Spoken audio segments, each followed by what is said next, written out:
It got so bad that they had to stand in line for 2 days just to get 4 kilos. I asked him what was the difference between Chavez and Maduro, and he said Maduro is definitely worse because he didn't care who he stepped on, who he killed, didn't matter. Doing that, but then I guess the Cuban military came in and was killing people. Famine of food, of gas, and most importantly of healthcare materials.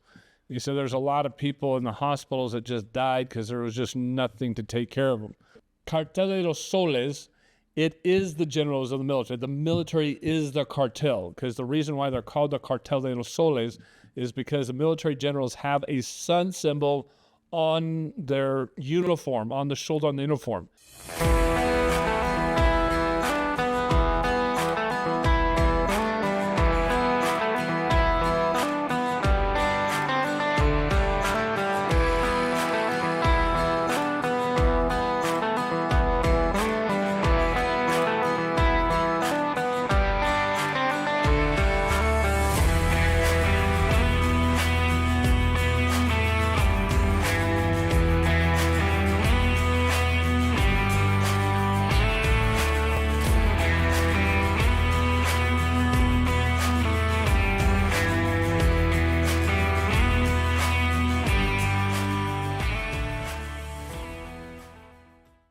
Welcome out to God and Culture. I'm Uriah Kennedy. This is Ingrid Bettridge.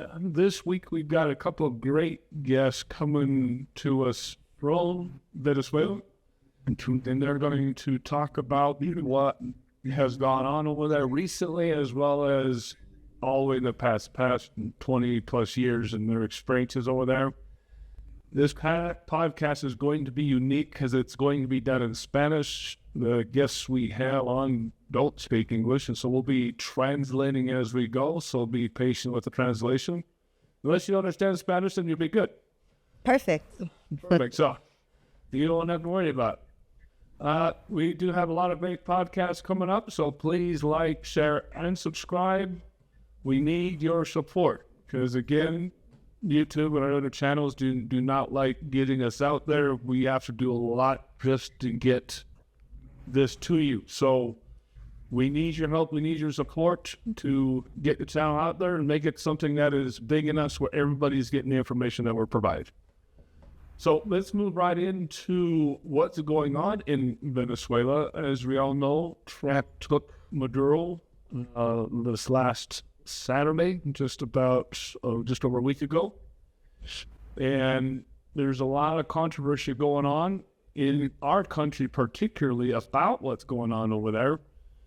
Nothing that Venezuelans care about because they're all ecstatic that Maduro's taken out, and they're hoping that Trump goes back in there and continues to take down the regime. There's nothing but ecstatic behavior over there because they've been in such repression for so long that they didn't think they were going to be able to get out. They didn't think there was any hope, which is why there is such a mass exodus from Venezuela. Over 8 million have left over the past few years and are spread out all over South America, here in the United States, all over Europe. But yet we still have here in the United States a lot of people that are protesting this. There's a lot on the left saying that we shouldn't have taken out Maduro, that we didn't have no right to do that. And so we want to clarify a lot of what's going on in Venezuela by giving you first-hand information as to what's happening. So on with this, we got Miguel and Jose. We're going to be blurring their faces and not disclosing their real names for obvious reasons. One of the biggest issues that are going on right now since this last Saturday is they have what are called the colectivos. And The collective. the collective, I mean, they're when I was down there, the colectivos were taxis. That's what they call the taxi drivers. So I don't necessarily know why they're calling them colectivos, but they go around in 4 or 5 cars, 8 cars strong, very, very armed, and they'll just go up to people, random people, and just grab their cell phones. And then they'll force you at gunpoint to open up your cell phone, and they will physically check your text messages, any social media stuff. They'll go through all your pictures, literally go through all your pictures. And if you have anything all that remotely is pro-Trump, particularly is what they're looking for, because they're very, very anti-Trump down there. If you have anything that's pro-Trump or anything that is going foreign, they will destroy your phone, and if it's really bad, then you just disappear. So just within the last week, we've had occurrences, and both our guests will mention this, that there are people Still disappearing. still disappearing. We just don't see them. Now, lately in the news, there is an agreement with the Trump administration and what is left of the Maduro administration that they're supposed to be releasing all these people that are being held captive. And word is there are between 800 and well over 1,000 of them. No one really knows how many people they have. And so far, they think they've released like 6 or 7, which is not very many. And even just today, they've taken a couple of news people into custody, and which is not good. One of the things I learned growing up as a kid, and particularly in Scouts, was to be prepared. And particularly when it comes to my feet. You do not want to be out in a situation where your feet are incredibly uncomfortable and makes you absolutely miserable, makes the rest of the day absolutely miserable. So you have to go out there in the right equipment, whether that's hiking in the mountains, whether that's fishing on the stream, it's working out in your garden or out in the yard, or it's going out on the town or to the nearest rodeo in a nice pair of boots. You have to go out prepared so you look good, feel good, and most importantly, it is comfortable. Because again, there's nothing like being miserable walking around all day long. We want to introduce you to 3 different companies that are supporting this channel.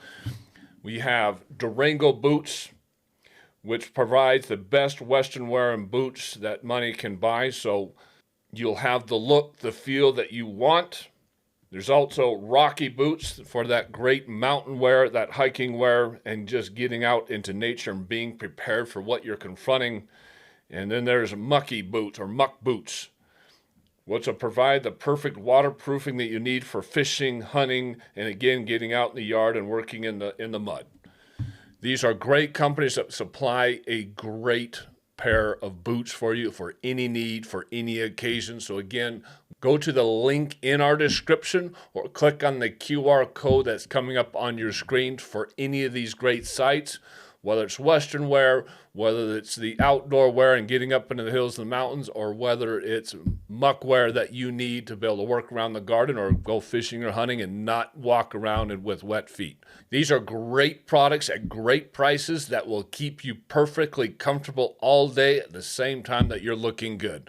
So trust these products, whether it's Durango, whether it's Muck Boots, or whether it's Rocky Mountain Boots or Rocky Boots, and go to those sites using the link in our description or QR code that's popping up on your screen. Again, the link in the description or QR code that's popping up on your screen, and support our channel. So we're going to introduce you to Jose and Miguel.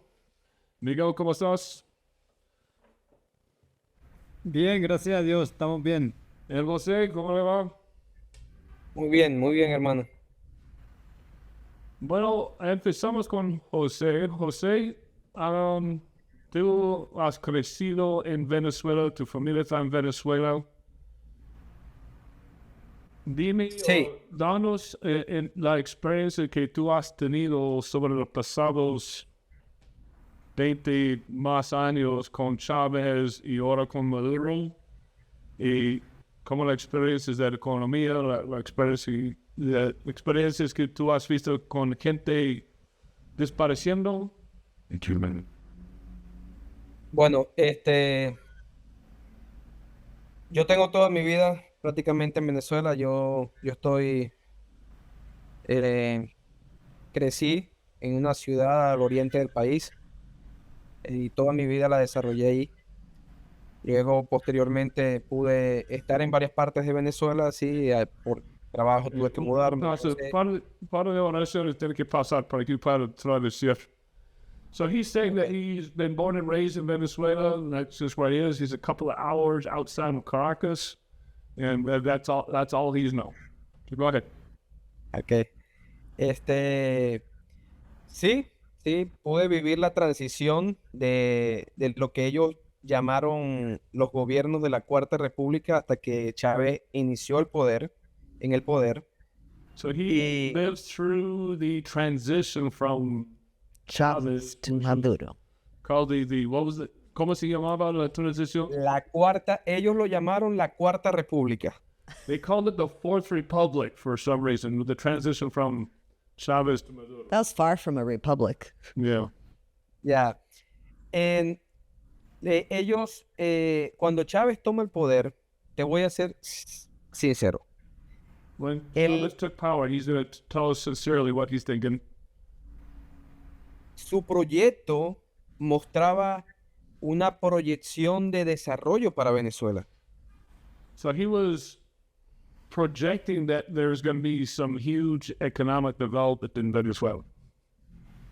Pero literalmente él engañó a la gente. He just fooled everybody. He just fooled everybody in thinking he was good for the country. Él jugó con las necesidades de las personas, especialmente con las personas de bajos recursos, las personas de clase baja, porque era la mayor población de Venezuela en ese entonces. So he really kind of got in with the lower class of people, the poorer people in Venezuela, and that's who he really fooled, because that's most of the country's made up of that. And that's who got him in office. Entonces, lo que pasó es que él comenzó a darle poder a los militares, a empoderarlos, a permitirles acceder al poder en Venezuela y a enriquecerse, para de esa manera él asegurar el poder. So he started little by little giving more and more power to the military so that they could become richer, get a lot more money, and he could take control over Venezuela. Esa es la razón por la que actualmente el cartel de narcotráfico poderoso en Venezuela se llama el Cartel de los Soles, porque los militares, su rango se distingue por soles. So the military Surango, they're known by the sun that's on their shoulders, and so the military kind of took charge of the Las Soles cartel, and that's how they really got wealthy over there. Entonces, el país se fue deteriorando cada vez más porque Chávez comenzó a expropiar empresas privadas, comenzó a atacar al sector privado, que era el sector más grande y productivo en el país. So he started getting more and more power by attacking the private sector and taking control of private businesses and stuff like that as the country went along. Entonces comenzaron a pasar dos cosas, que la inversión extranjera y la inversión privada comenzó a irse del país. So all private investment from foreign countries just started leaving the country, and there wasn't any outside investment coming in. Y el gobierno comenzó a tomar control de todas esas empresas, y como realmente no tienen ninguna clase de noción de cómo llevar un negocio, muchas de esas empresas comenzaron a quebrar. So Maduro started taking control of all businesses, and because him and his administration really didn't know how to run businesses, all the businesses started failing. Por ejemplo, una de las más grandes desgracias en Venezuela es que Venezuela es un país productor con una de las refinerías más grandes del mundo, y Venezuela no produce gasolina para los venezolanos, sino que las compra en el extranjero. So Venezuela is one of the biggest producing countries in the world, but they don't have any refineries to give their own people gasoline, so they had to sell it all the oil out, and then purchase gas from foreign countries. Porque todo el dinero que se produce del petróleo, ¿verdad? Ellos literalmente, parte del dinero, ellos lo toman y no invierten en actualizar, en mejorar, y entonces todo el aparato productor del área petrolera en Venezuela está deteriorado, no sirve.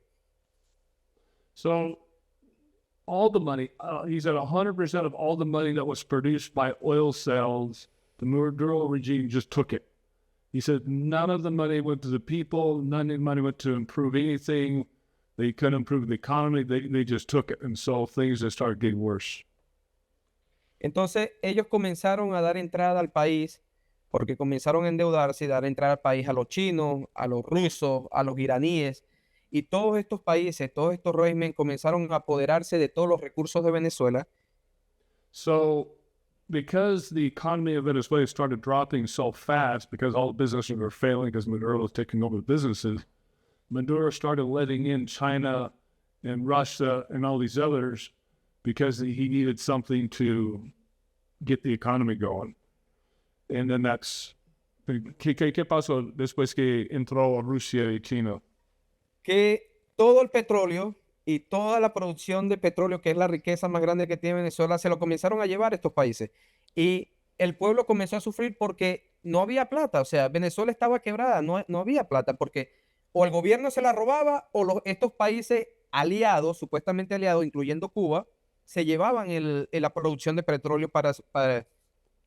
So the Russia, China, and even Cuba started taking all the oil, and they started taking it at cheap prices, and none of the money was getting back to the people of the country. So the people just started getting poorer because none of that money was coming back into the economy. Yo de verdad no lograba entender cómo un país con las reservas de petróleo más grandes en el mundo tenía un sueldo, como el sueldo mínimo de un trabajador era de $10, lo equivalente a $10. So it went from having a minimum wage of almost $10 an hour, and it started dropping. No por hora, $10 mensuales. Oh, eso es diferente. It went down to $10 a month. $10 a month. Ese era el mínimo, el mínimo. Qué barbaridad, tú Entonces- sabes. Que yo tenía una amiga que tenía un Uber driver, no sé en qué ciudad aquí en Estados Unidos, y la señora dijo que en Venezuela ella era doctora y estaba ganando en un mes para comprar un pollo en un Sí, mes. un doctor en Venezuela actualmente, Ajá. un doctor en Venezuela gana $150 mensuales, lo equivalente a $150 mensuales. And Kansas first. Oh, I just was telling him, a friend of mine told me she had an Uber driver. I don't know what city she was in the U.S., and her Uber driver said she was a doctor in Venezuela, but she had fled here. She was making enough money to buy a chicken, the value of it to buy a chicken a month. And he was saying about $150 a month as a doctor. The doctors were making only $150 a month still. Ok, entonces podemos ver que ellos se enriquecían y el pueblo sufría porque no había recursos que bajaban al pueblo. Entonces ellos lo que hacían era que cada 2 meses, a la gente pobre les llegaba algo que se llama la bolsa del CLAP, que era una bolsa con algunos alimentos en una bolsita, y ellos crearon una dependencia, como la gente esperaba esa bolsa como para Sounds completar su alimentación. So it's worse. So it got so bad that the people just didn't have money because the Maduro regime just kept getting richer and richer because they just kept all the oil money. That they literally would fill bags full of food and hand them out to the people once a month. Una vez al mes o como? No, a veces la gente lo recibía cada 2 meses. Imagínate. Once a month or once every other month that they receive a single bag of food from the... What did he say it was called? ¿Cómo se llamaba? La bolsa, ¿cómo La se bolsa del CLAP. ¿El clavo? CLAP. C-L-A-P. CLAP. ¿Qué quiere decir eso? A clap bag. The CLAP bag, yeah. The clap bag. They call it the clap bag. CLAP clap bag that they receive once a month, once every other month, just from the government, which is insulting. ¿Qué significaba clap? ¿Por qué es el nombre? Realmente no lo sé. De verdad. Yo te voy a ser sincero. Clap. They're just what they call those, a clap bag. Maybe if Yo somebody's realmente- listening, you can tell us. Yo nunca, de verdad, yo en mi manera de pensar, yo decía, eso es humillante. Y yo jamás me registré para recibir nada de eso. Yo me esforcé para trabajar, tratar de ganar un poco más de dinero para mis hijos, para mi familia. Pero yo nunca recibí beneficios de ellos porque eso era humillante, de verdad. He said that clap bag was insulting and humiliating, and so he never registered to get the clap bag, and he would just work extra hard just to support him and his family, so he didn't have to have that dependence on the government. He says a lot of people are very, very dependent on the government now because of that. ¿Y en qué trabajaba usted? Yo trabajaba para una empresa constructora que hacía trabajos para ciertas organizaciones y entonces, pero como ellos, su trabajo se movía en estado, yo tenía que moverme también para poder tener trabajo, porque si se acababa un proyecto donde yo estaba, ya, y si yo no tomaba la decisión de moverme con ellos, entonces yo perdía mi trabajo. Me imagino. Ujú. So he worked for a construction company, and he had to move around with the construction company because if the job stopped, and he would lose his job if he didn't move with them. So he was constantly having to move around and following the construction company, or else he would just lose his job. Porque era difícil conseguir trabajo que pudieran darte, pudiera alcanzarte el dinero que ganabas. So it was really difficult for him to get work in the first place. So he was forced to move around. There was no other way he could even support himself. Y Miguel, Sí, ¿tú has experienciado como lo mismo? ¿Cómo fue tus experiencias en Venezuela, creciendo con Chavez y con Maduro? Bueno, para mí cuando empezó, yo estoy desde el año 77 en Venezuela. So he's a Colombian, and he moved to Venezuela in 1977. Empecé con agrado, vi lo que hacía Chávez porque empezó dando casas amobladas con nevera, cocina, y uno decía, oye, este presidente de verdad que sí es bueno porque da para el pobre. A mí nunca me llegó a dar nada porque yo no estuve metido en partido ni nada. Pero veía, Because Maduro was starting to give away homes with Appliances. kitchens and everything like that. He thought he was a good president at the time. y entonces yo veía eso y era una estratega. Chávez era tremendo porque él te daba la casa amoblada, nevera, cocina, pero no te daban papeles de nada. Era como una posesión lo que tomaba. Entonces tenía el dominio sobre esa gente a la hora que decía, mire, tienen que irse a presentar a Chávez va a estar en tal sitio, tienen que apoyarlo. Tenía que esa gente ir para allá porque si no le quitaban su casa. Le quitaban la casa. So he would give away the homes to the people, but there was no paperwork involved. It wasn't really giving them a home. And so the government retained ownership of the house. And so that's the way Maduro controlled the people. Because he would just tell them, you have to be here at such a place at such a place at time, and they would have to do it, or they'd have to do other orders that Maduro required, because if they didn't follow what Maduro ordered them, they would lose their house. Yo trabajaba con autobús en empresa, yo era conductor, chofer. So he was a chauffeur, a driver. Y entonces veía cuando los encargados de eso pues pagaban a uno, pues decían 10 autobuses para llevar gente para Valencia, más a suponer. Yo estaba en Apure, entonces llevaba gente, uno cobraba bien, uno contento también porque cobraba. Pero era amontonar gente para que vieran que tenía gente. So he had to drive people around Valencia, and he would try to pile it up so it looked like he had people. Y así fue, digo yo, buena estrategia porque supo ir agarrando, como había más cantidad de pobres, entonces eso fue la gente que él empezó a ganarse.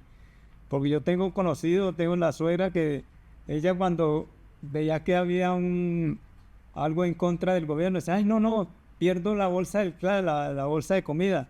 Entonces la gente, por esa bolsa de comida, hacían cosas a favor del gobierno por no perder ese beneficio. Entonces eran algo... Entonces la gente obedecía al gobierno para pura esa bolsa. Sí, era así, no todo el mundo, pero la mayoría, Era la manera de manipular a la gente. exactamente, de control. He had family, actual family, that were so afraid to not get the clap bag that they would do anything that the government told them to do. And if they had any others speaking against the government, they would tell them not to speak against the government because they're afraid that they would lose their clap bag. And that's how Maduro controlled the population. Was he would threaten them either losing the house or losing the clap bag if they didn't do what he told them. You know, does it sound familiar to you? The paid protesters, bringing the illegal immigrants in and then giving them housing and asking, does it sound familiar to you? But don't give a credit. Explico otra vez cómo el chofer. Entonces tú tienes grupos de gente que tú conducía Sí, en empresas. empresas. Entonces tú conducías por otras empresas. Sí, a otro, por decir, yo tenía un autobús de esos Mercedes viejos y me afilié a una empresa que llaman en Bravo de Apure, de Valencia a San Fernando de Apure, pasa por Calabozo, Achagua, Apurito, El Samán Mantecal, son pueblos. Y ahí uno veía, pues, Find people around Valencia and other towns around. I don't know all the names of the towns he was saying there, but that was his job. So he'd drive for businesses. Y el gobierno controlaba quién conducía o qué pasó con eso. ofrecían, por lo menos yo caí en eso de que ofrecían, por lo menos cuando los Juegos Panamericanos, no me acuerdo exactamente el año, que los celebraron en San Cristóbal, el estado Táchira. Y a uno le ofrecían esos autobuses porque que no, que le vamos a dar una facilidad para ustedes que son, porque era cooperativa. Las cooperativas tienen más beneficios que las otras empresas. Resulta que cooperativa, una cooperativa, Cooperatives. una asociación So the cooperatives had more más derechos, ¿no? The cooperativos tienen más derechos. sí, No derechos, beneficios. Beneficio. Also, the big corporations had more benefits than everybody else, but the corporations were being controlled by the government. And that's the reason why they had benefits. And so he kind of fell into only doing things for these corporations because they had the benefits that he was needing. So it was just another method of control. y entonces resulta que no cumplieron, pues, de que los autobuses eran para las cooperativas. Y entonces ahí por lo menos ya ahí empezaban a faltar. También, They promised all these benefits to the corporations, but then those even started failing. And so they weren't even receiving those benefits anymore. y ahí, como dice el compañero José, pues que empezaron las expropiaciones, el sueldo no alcanzaba, ya la gente empezaba a quejarse. Y optaron al último fue por empezar a emigrar, porque ya no se soportaba uno no trabajar en... So the wages started dropping down, and all of a sudden they weren't able to support themselves, support anybody. And they started complaining to the government, but the government was taking control of the business more and more, and it just kept getting worse. And so everybody started moving out of the country. Y así sucesivamente ya se volvió insoportable, no había... Después empezaron las colas para comer, para comprar comida era otra cosa. 2 días hacer una cola para comprar harina, 4 harinas que le vendían a cada persona. Y eso eran colas... ¿Libras? ¿O cuatro 4 kilos. 4 kilos? 4 kilos, sí. So it got so bad that they had to stand in line for 2 days just to get 4 kilos of flour. And that's how bad it was. Literally, they would have to stand in line for 2 days to get 4 kilos. I mean, 4 kilos is what, 2 pounds? To get 2 pounds of flour, I mean, how far would that stretch? And so it became, in his words, unsupportable. Yes. Y entonces uno compraba, por decir, yo lograba comprar, no era lo que tú querías que llevar, sino lo que hubiera. Y lo que hubiera había que comprarlo porque, según Chávez, eso era para hacer un trueque. O sea, puso al pueblo a hacer un trueque, le llaman, tú tienes azúcar, yo tengo harina, vamos a cambiar. O tú tienes arroz, yo tengo la harina fue lo que más el trueque que había. Para poder It became so bad that they couldn't buy what they wanted to. They just had to buy what was available, and so they would just buy everything that was available at the time. And then they'd go barter and trade with what somebody else had. So some person had flour and somebody else had corn or something else, and they'd start bartering. So if they just bought whatever was available, they knew they could go back home and barter and trade with other people that had stuff. Y así pues se pueden imaginar que tú vayas a un mercado y no hay lo que tú quieres, pero lo que hay que comprarlo porque esa es una forma de tener para yo cuando consigan, hasta lo publicaban por las redes, mira, tengo harina, o uno decía yo tengo azúcar, o sea, para buscar el que necesitaba eso para cambiarlo por lo que tú tenías. Entonces, Just imagine if going to the store, not being able to buy what you wanted, but you just had to buy whatever was available, whatever was left, and then just go and start training and say, hey, I got the flour, and what do you got? What can we trade? That's just how they existed, was just buying whatever was available. ¿Y tú tienes suficiente dinero para comprar? I mean, ¿cuánto costaba la comida en ese entonces? Lo que pasa es que yo me ayudaba mucho porque mi esposa trabajaba y yo trabajábamos los dos. Entonces había no digamos cantidad, pero había que aprovechar y a veces quitar como fuera, porque era la única forma de tener para cambiar. ¿Los precios de la comida se subieron o...? Sí, o sea, no, como dijera yo, decían ellos regulado, algo regulado, pero en realidad era otra cosa la corrupción. Si el guardia que estaba ahí, tú le dabas dinero, te dejaba pasar. O igual con la gasolina, tú tenías 2 días en una cola, un día esperando para echarle gasolina. Entonces el guardia estaba allá y entonces para tú tener beneficio, si no veías que tenía chance, bueno, al guardia le iban $10. Me acuerdo, 10, que depende del guardia también. Se transaba con $10 para dejarte pasar a echar una cantidad de 40 litros que eran lo que daban para gasolina. So the government started regulating the price of food and the price of gas. So the food started to go up, but then they regulated it so that people can afford to buy it. But there's so little of it that they started tipping the military guards that were guarding the food and the gas. And so literally they would wait. He was just saying that they'd have to wait sometimes more than 2 days in line just to put gas in their car. So they're waiting for 2 days to get food. They're waiting for 2 more days to get gas. And then they would start tipping $10 or something like that to the military guards so they can have the benefits of getting in line, farther up in line, or buying extra stuff or buying extra gasoline. So the military guards are making a lot of money off of. Meanwhile, we're over here with, where's my free cell phone? Yeah, so Sí, pero working and they're barely making it with both incomes and having to tip.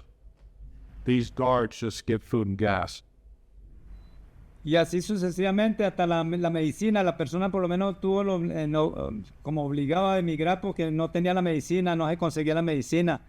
Entonces había que, yo he puesto que no hay una casa, una familia en Venezuela que no haya emigrado un familiar, un tío, un hermano. O sea, tú hablas con una familia en cualquier parte de Venezuela y lo que te dicen, no, tengo un tío en Chile, otro está en Ecuador, otro está en Colombia y así. No hay seguridad de que estén todos juntos, no. Separados. There's not a single family down there now where there's not at least one member of that family hasn't immigrated to Chile or to Colombia or to some other place. Every single family has 1 or 2 people who have left the country to get work to send money back to Venezuela because the family's just not surviving. And so I guess 1 person or 2 people out of the families were just decided they had to leave the country. So there's not a single family where the whole family's together anymore. They're all... So they would just freely let them leave. ¿Te dejaban irte cuando te querías ir? ¿La gente se podían ir así? ¿Salir del país? En ese tiempo, veían tanta gente que salía que algunos le ponían problemas para buscarle, quitarle cualquier cosa que también fuera saliendo, como quitarle algo que le veían, si te veían plata, pues. Oh, Y igual como yo me di cuenta muchas veces que gente que está en Chile, en Perú, iban entrando con un celular bien nuevo para dárselo a la familia, para poder estar en comunicación, y llegaba la guardia y ¡tac! Se lo quitaba. Porque para ellos era y ni modo de reclamar porque aquí no había. Because it's really hard to get in and out of the country, because leaving the country, if you had any money or anything else like that on you, the military or the guards at the borders would take it from you. And then when you try to come back into the country, if you like bought a brand new cell phone in Chile or some other country, trying to come back in, you had a nice new shiny Apple or something like that, then the military would also take it from you. So they had to sneak stuff in and out of the country. ¿Y cómo las familias que se fueron del país, cómo se mandaron dinero a Venezuela? ¿Cómo lo mandaron sin que el gobierno lo quitara? Bueno, él estuvo tratando de adueñarse de las casas como casa de cambio, que uno va y hay una forma de mandar por no sé cómo explicarlo, que uno va y deposita un dinero y lo pone, quiero mandarlo para Venezuela, entonces pone los requisitos que ellos decían y le depositan al banco. Pero siempre el gobierno ha tratado siempre de adueñarse para cobrar un impuesto para ellos lucrarse de eso. The thing that I was asking the question is how did they send money back to the country? If all these family members were leaving the country, how did they get the money back into the country with the government? And he said the government was trying to take control of the change houses, what we would call like a Western Union or something like that. So they would send the money back to Venezuela via Western Union, and the government tried to take control, but they couldn't take control. I would imagine they couldn't take control because a lot of those money-sending companies are not companies that are in Venezuela. Western Union is not centralized in Venezuela. So the government started trying to tax that money that was being sent back to Venezuela. They're still trying to take it from people. So they're not already poor enough where they have to go outside of the country to work. When they're trying to support the families and send money back into the country to support the families, the government is trying to take that money as well. So I couldn't think of anything worse. I think of Robin Hood. I see everybody's seen the cartoon Robin Hood, where they're just the sheriff of Nottingham just taking every last penny that they have. I mean, that's what it sounds like. Is you couldn't survive in the country without the government. You go outside the country and just try to survive and send money back in, and they're trying to take that too. So, el gobierno estaba haciendo cosas difíciles para que trabajaban en Venezuela, y la familia que se fueron de Venezuela estaba trabajando para mandar dinero de vuelta a Venezuela y estaban tratando de quitar ese dinero también. ¿Cómo sobrevivían la gente? ¿Cómo sobrevivían? Lo que pasa es que el venezolano tiene algo, que es que el venezolano busca las maneras siempre. El venezolano... Y por eso... So if they're not letting you guys survive in the country, and they're taking the money from you when you're sending back, how did you guys survive? And he said, as Venezuelans, we figured out, we find a way.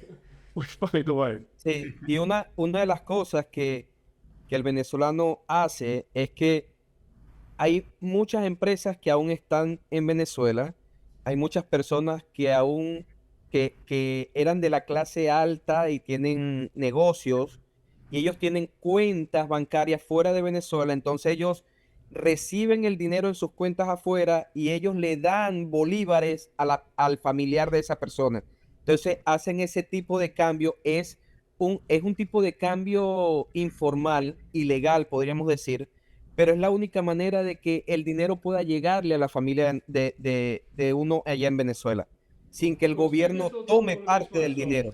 Si tú tienes una empresa que está fuera del país, y le daban cash o le daban dinero en Ellos cambian la moneda extranjera, sea el dólar o sea todo, dependiendo del país donde esa persona que tiene negocio tenga cuenta. Ellos hacen un tipo de cambio en la moneda extranjera por los bolívares, tomando en consideración en cuánto está el cambio en Venezuela.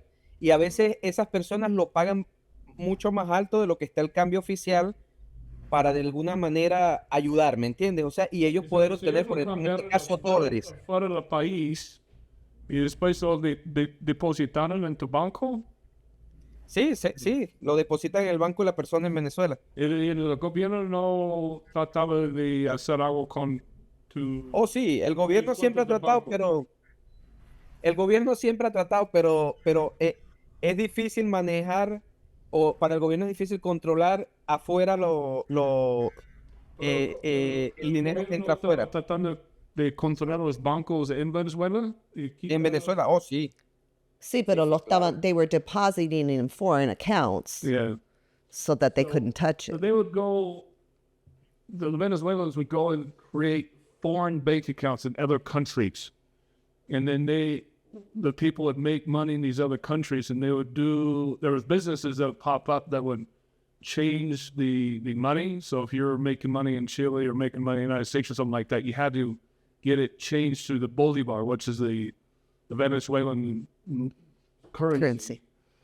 And so they would figure out how to change the currency from whatever country they're working in to the Venezuelan currency in another country. Then they would deposit into those bank accounts in that currency, in the Venezuelan currency, so they could take it out. And that was the only way that the government couldn't take control of their money or take the money from them. So I mean, that's interesting, where you had to work outside the country, get the money changed into a Venezuelan currency in another country, not even in Venezuela, because you couldn't get it changed to the Venezuelan currency inside Venezuela, and then get it deposited into a bank account that was not or could not be controlled by the Venezuelan government. And then they would then access that bank account from inside of Venezuela and be able to get what they needed, which was the only way to do it. Like he said, they'd find a way. Find a way, because the Venezuelan government was able to kind of take the money they were earning. I mean, esa es una horrible, si en toda transacción los gobiernos estaban tratando de quitarles el dinero que estaban ganando y hacerlo para que no puedan sobrevivir. ¿Qué pensaban hacer? ¿Que la gente se moría de hambre o...? A ellos no les importa realmente si la gente se muere de hambre. Ellos realmente, otra vez, ellos antes de estar en el poder eran personas de clase media, inclusive de clase media baja. Tú le das poder a esas personas, eso fue lo que pasó. Ellos comenzaron a ganar dinero, a poder meterse dinero en el bolsillo, y a ellos no les importaba de dónde salía el dinero o a quién se lo quitaban, porque ellos tenían el poder para hacerlo. Si la gente moría de hambre, si la gente no tenía que comer, eso no era problema de ellos. Y así lo han demostrado por todos estos años. So for that whole time, the elites is what he's calling them. So even it was middle class or lower class, they didn't care if they died, lived or died or not. They just didn't care. Well, they were giving them power. They were giving the lower class power to enforcing. So all of a sudden they felt like we're in charge. So they didn't care. Well, that's how Finally out of... But then it's only the upper class that had the money. So the lower class and middle class, they didn't care if they lived or died. And they just wanted to take the money. That's just how they control the people. So as they left the country and earned money to send it back, I was asking, well, what were they expect to happen? How could they survive if the people were dying and not able to eat? And they said they just got an attitude where they just didn't care anymore. They had the money. They lived very, very wealthy. I mean, I'm sure people have seen TikToks or Instagram things of how lavish Maduro's houses, multiple houses were, and how much money they had. And I saw an image of Maduro with a Harley Davidson and a few other things. So. Que por lo menos otra cosa que se veía triste, pues que por lo menos tú tenías tu casa y por necesidad emigraba. Y el mismo gobierno decía, mire, el que le decía por cadena, por decir, casa que esté desocupada, que se hayan ido del país, invádanla. Era esa mente, pues, de aprovecharse de esa, porque no le importaba dejar a la gente sin casa, porque ellos si se dan cuenta, lo que decían por la cadena, no, si casa que esté desocupada, expropienla, métase a vivir ahí uno que la necesite. El típico libreto que dejó Chávez y Maduro lo agarró, típica palabra, como dice uno en el ámbito, que no me den plata, pero pónganme en donde haya. Porque ellos, como decía el compañero, no tienen esa vocación de servir al pueblo, sino no les importa pisotear a los demás. Y cuando la empezó a la gente a alborotarse, el gobierno empezó a meter mucho cubano, militar cubano, porque tienen experiencia para reprimir al pueblo. Entonces eso se veía mucho, pues muchos cubanos allá que saben reprimir al pueblo, saben cómo someterlo, y así sucesivamente empezaron a tener eso. La gente empezaba a rebelarse. Sí, Sí, a rebelarse, y en ese entonces entraron todos los cubanos para contra la gente. sí, esa es una forma de que como tiene más experiencia para reprimir al pueblo, digo yo, entonces empezaron a usar esa gente. Por eso es que él se rodea de esa gente, porque It's worse. It's just getting worse and worse. For those of you who understand Spanish, you probably have the benefit of understanding how bad it is over there. But what he's saying is that the people got so poor and that the government was controlling the people so much and controlling money that the people started to rebel. And there started being open protests or something like that. And that's when Maduro went and got the Cuban military and got the Cuban military to move into Venezuela, because in his words, they already knew how to repress the people. They are already very experienced at repressing the people. Then they didn't care about any of the Venezuelans. It wasn't Venezuelans against Venezuelans. It was the Cuban military coming in under the direction of Maduro, and they started to control the people and started to squash any of the rebellion, any of the protest. Y cuando Cuba entró, ¿estaban matando gente o cómo se controlaban la gente?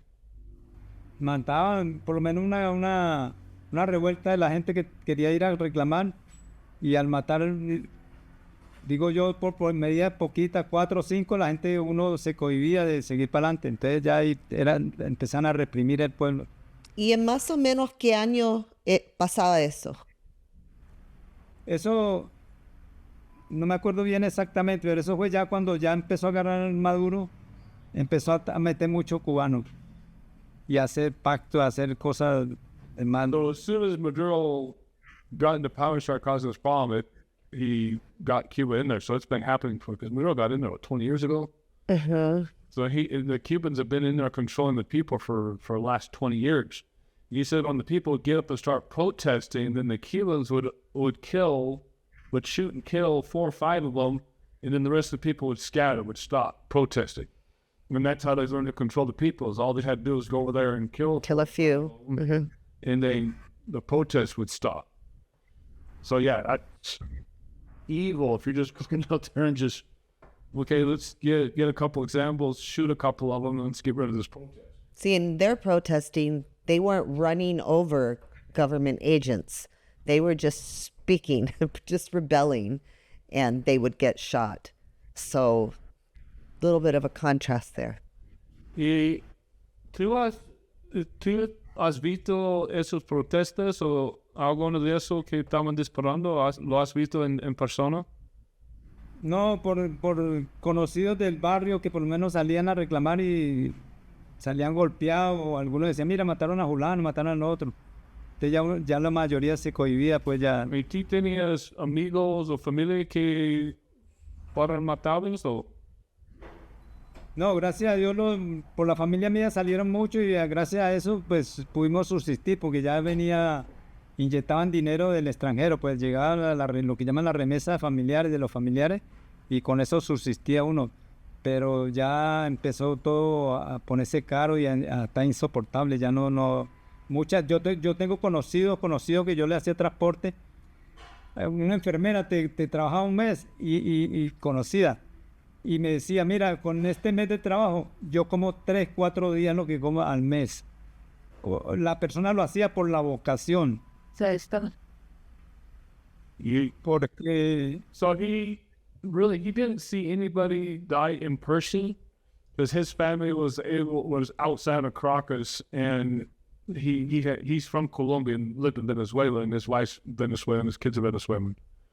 But he had enough family outside of the country sending money that he was able to survive. But he knew people that, because he was a chauffeur, that he would drive around and they would talk to him about what they had seen, and they had seen. They'd say George got beat up at the protest, or somebody was killed. Someone was killed or someone was beat up at the protest. Sí, Y así los profesores decían que lo hacían por vocación, pero el sueldo no les servía para nada, no alcanzaba para nada. O sea, era por... He was saying that there was a nurse that he would drive around, and she would work for an entire month and only have enough money to eat for 3 days. And then there was teachers that had the same problem. They just weren't surviving anymore. That they would work all month, and it still wasn't. They still were not making enough money to buy even a few days worth of food. No tuvieron jardines o algo así para comer, o cómo se comía la gente si no estaban ganando suficiente para comer por más que 2 o 3 días. Pues era igual que como yo, pues que habían familiares que trabajaban en construcción, en otros ramos que para subsistir tenían que apoyarse entre ellos mismos, poner a trabajar hasta los menores de edad trabajaban. Otra cosa que yo vi también que era algo que era injusto. Los cuarteles militares, yo lo digo porque yo trabajé también haciendo transporte. Y tú ibas a un cuartel y veías neveras, aires, cocinas, bueno, toda línea blanca. Pero eso era puro para los allegados militares. Tú veías, yo por lo menos tenía un conocido, y yo le decía, oye, necesito una nevera. Entonces, sí, yo te lo voy a conseguir. Y eso era, cargaban neveras, aire, y era para ellos venderla o tenían su cupo, era de ellos, no había particular. Questions. It just gets crazier. So they could only work to make enough money for 2 or 3 days of food, and even if they worked all month, so they can work completely dependent on outside families sending them money or something like that would work in these other countries. Or they had to send their whole families out to work. He said, like, the kids had, everybody had to work. You would say that even the miners would have to go out work. So he said all the miners were out working, everybody was out working, the kids, everybody was out working. And he was a chauffeur, and he'd have to chauffeur around a lot of the military people. So he'd go to different bases on the port and other places to drive around military. And he says while he was there, he would see refrigerators full of food, but none of the people could touch it. It was only for the military people. Only military people could touch it. So you got people out there starving, don't have enough to support themselves, but yet all the military people are stealing money from the people, and as they came and left the country or stood in lines for groceries or stood in lines for gas, you'd have to tip them to get more food or get more gas. The military people had refrigerators completely full of food, and they said they couldn't touch it. Si los militares tuvieron mucha comida, la gente trataba de quitarlo. No se arriesgaban porque se veía como peligroso. Entonces la gente no se arriesgaba. Otra cosa, por lo menos ellos tenían el dominio en el gas, lo que llaman bombona de gas o pipa, no sé cómo le llaman. El gobierno da cada 3-4 meses da opción a uno comprarla, pero cuando ven que es antigobierno, antichavista, pierde esos beneficios, o sea, ya pierde lo que es lo que decía en la bolsa del CLA, pierde el beneficio del gas y ya lo van marginando. Tú estabas reclamando y te encontraron quién estaba reclamando tu beneficios. Perdía esos beneficios. Yes. So I asked him, I says, did you guys ever protest against the military or anything like that, or try to take the food from the military? And he says, no one dared to, because it was very dangerous. You could get killed. But the other problem was if you were out there protesting and they caught you protesting, they found out who was out there protesting, you would lose you're purchasing benefits, and so you would no longer be able to buy food or buy gas. So I guess they had a system where they would find out who you were, and you lost the benefit, let's say, quote unquote, the benefit of buying food or buying gas. So sounds a little bit like your social score down in China. Yeah. You lose your benefits to buy anything. That is just crazy. ¿Cómo fue la diferencia entre Chavez y Maduro? ¿El mismo Maduro más duro que Chavez? O? Yo diría que Maduro es peor, porque no sé cómo explicar. No le importaba a quién pisoteaba, no le importaba. Porque I asked him what was the difference between Chavez and Maduro, and he said Maduro is definitely worse because he doesn't care who he steps on. He just didn't care at all.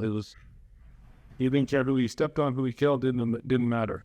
Las noticias salieron el sábado pasado de Estados Unidos fueron y capturaron a Maduro.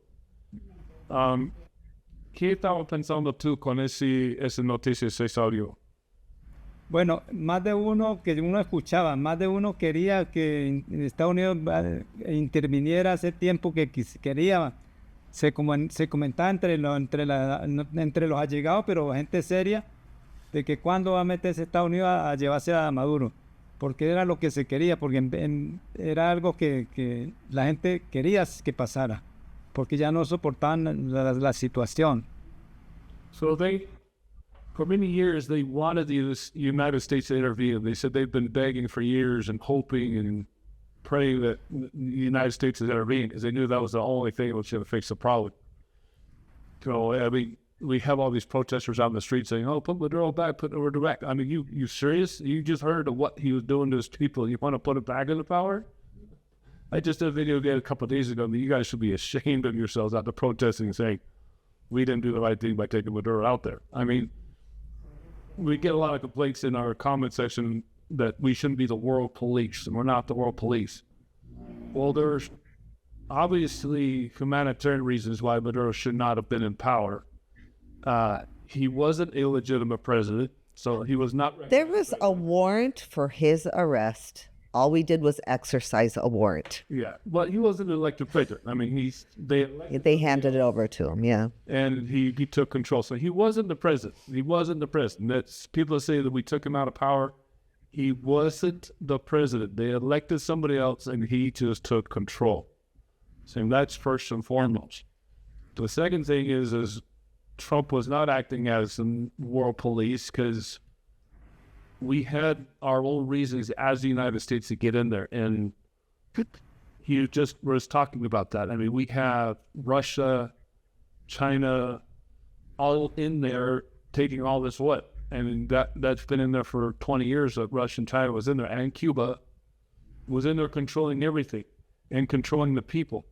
And we as the United States, we cannot have these communist-type countries in the Western Hemisphere. They just can't be here. They cannot have a foothold here in the Western Hemisphere. That's not possible.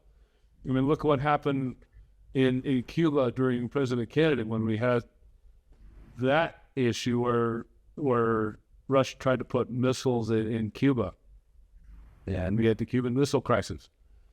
We cannot have that here in the Western Hemisphere, and that's in and of itself sufficient to go take Maduro out of power. But now you have the countless amounts of drugs coming out of Venezuela. Maduro and the military are the cartel, and they are the sole cartel that's controlling everything. We were just saying that they took control of that cartel, Cartel Del Sol. It's the Sun cartel, and the massive amounts of drugs are coming to the United States, laced completely with fentanyl. We had 300,000 plus people dying a year in the United States. Then we get to complain, well, Venezuelan drugs are just like a very, very small percentage. Why doesn't he go in there and take Mexico out or take Colombia? Because a lot of drugs are out there. The problem with both Mexico and Colombia is they're elected officials. They're in office. I mean, And we don't have a warrant for their arrest currently. But Maduro was not the president, period. That's the way it works. So, yo estaba explicando a mi gente que la historia de Venezuela, que está pasando, la razón por la que los Estados Unidos entraron. Y la razón principal por que entramos es los Estados Unidos no quieren que Rusia, ni China, ni Cuba está en las Américas, que no pueden estar aquí. Eso es algo peligroso para los Estados Unidos. Y la otra razón por la que entramos es por causa de las drogas. Toneladas y toneladas de drogas entrando en los Estados Unidos que están llenos de la droga fentanyl, matando cientos de miles de personas.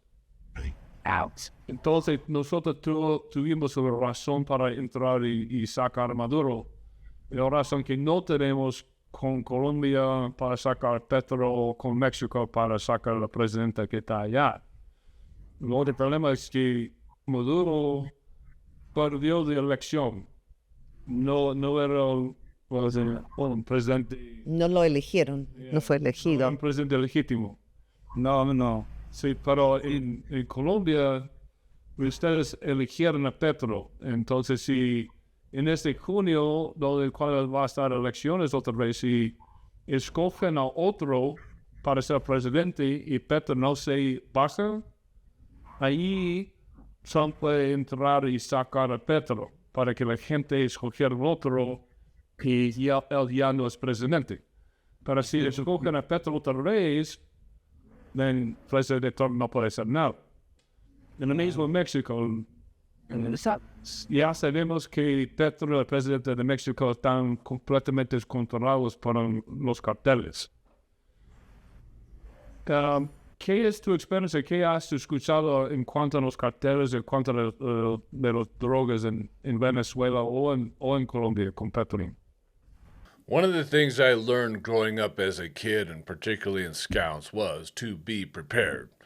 And particularly when it comes to my feet. You do not want to be out in a situation where your feet are incredibly uncomfortable and makes you absolutely miserable, makes the rest of the day absolutely miserable. So you have to go out there in the right equipment, whether that's hiking in the mountains, whether that's fishing on the stream, it's working out in your garden or out in the yard, or it's going out on the town or to the nearest rodeo in a nice pair of boots. You have to go out prepared so you look good, feel good, and most importantly, it is comfortable. Because again, there's nothing like being miserable walking around all day long.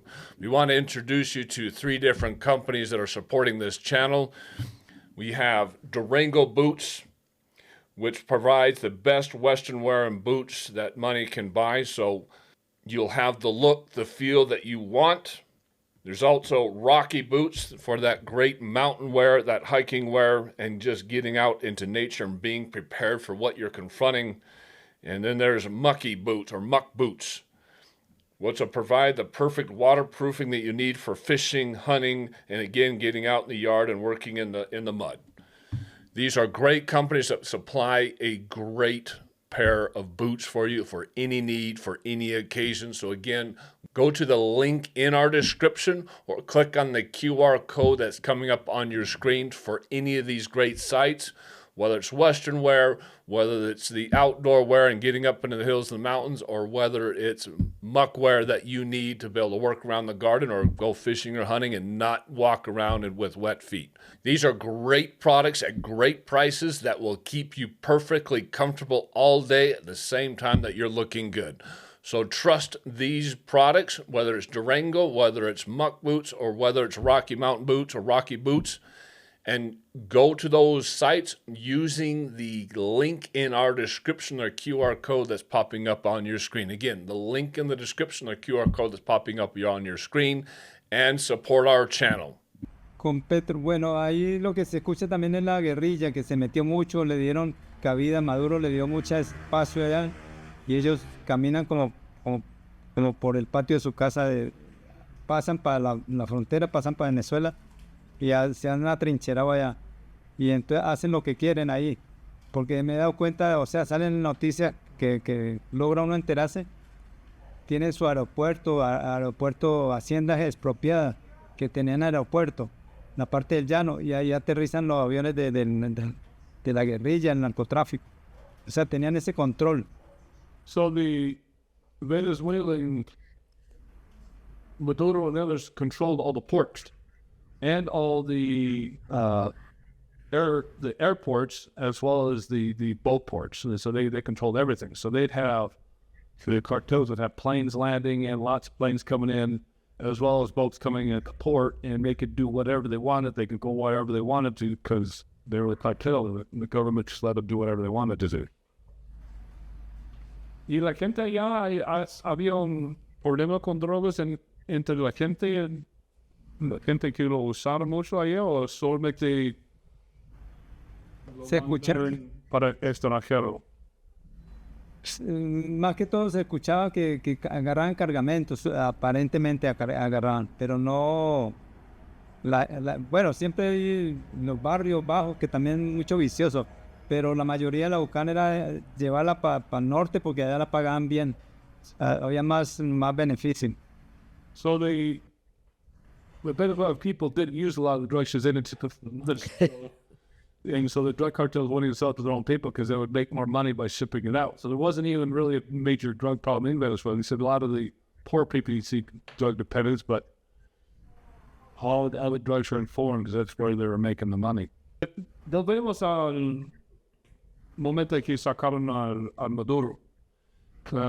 ¿Qué pensaba a ti? ¿Qué pensaba la gente de Venezuela cuando... Bueno, la mayoría quería celebrar, pero no se atrevieron porque sabían que está todavía el régimen, todavía queda gente de ellos todavía. Lo que que uno veía por el teléfono más que todo, que de Colombia, en Chile, en el mismo Estados Unidos, la gente celebrando. Y en el mismo de Venezuela todo el mundo calladito porque temiendo a la represalia, porque ahí donde están los colectivos actuando. Donde veían gente, le caía el colectivo y como andan con autoridad prácticamente armados, no les importaba que los vieran con sus armas, era una forma de someter, todavía queda eso, o sea, por eso es que el silencio. So when the Venezuelans found out that Maduro was captured by the United States, they all wanted to celebrate. And he said, here in Colombia and Chile, in the United States, all the Venezuelans, you could see them celebrating because everybody was ecstatic.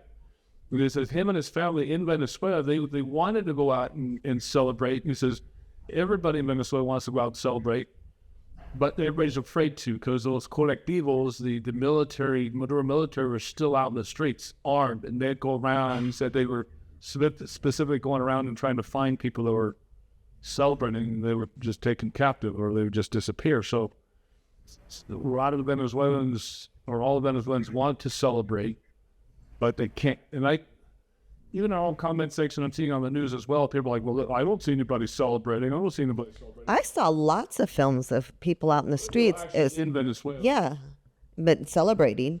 Yo vi una película que enseñaba una gente que estaban, how do you say statue? Estatua. El estatua de Maduro lo estaban golpeando y lo estaban rompiendo. ¿Eso era verdadero? Sí, alcanzaron a derribar la de los que hacen brujería con esa, y la de Chávez, la de Valencia alcanzaron a destruir y en Barinas. Ajá. Las estatuas de Chávez. También. Porque Sí, yo sí. vi películas al principio de gente ahí en Venezuela, afuera, cientos de gente celebrando y llorando y cantando. Pero eso paró rápido.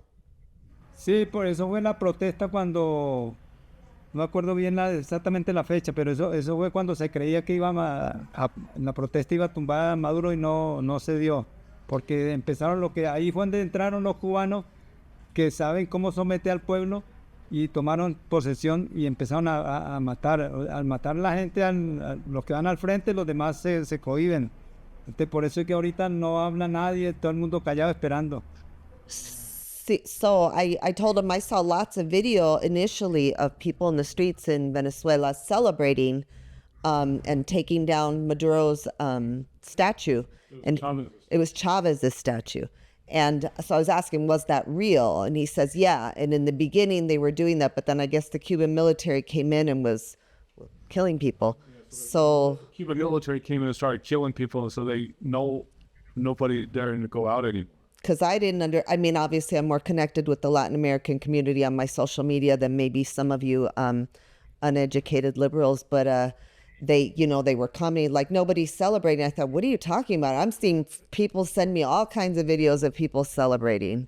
So it looks like they tried to celebrate, and they're trying, and they got to a couple of those statues. They said there was 2 statues, one in Valencia, and another one in another city, they kept the name of it, but then once that started, then the Cuban military, just like we were saying, goes and kills a few people. That's all it takes to get the protests to disperse.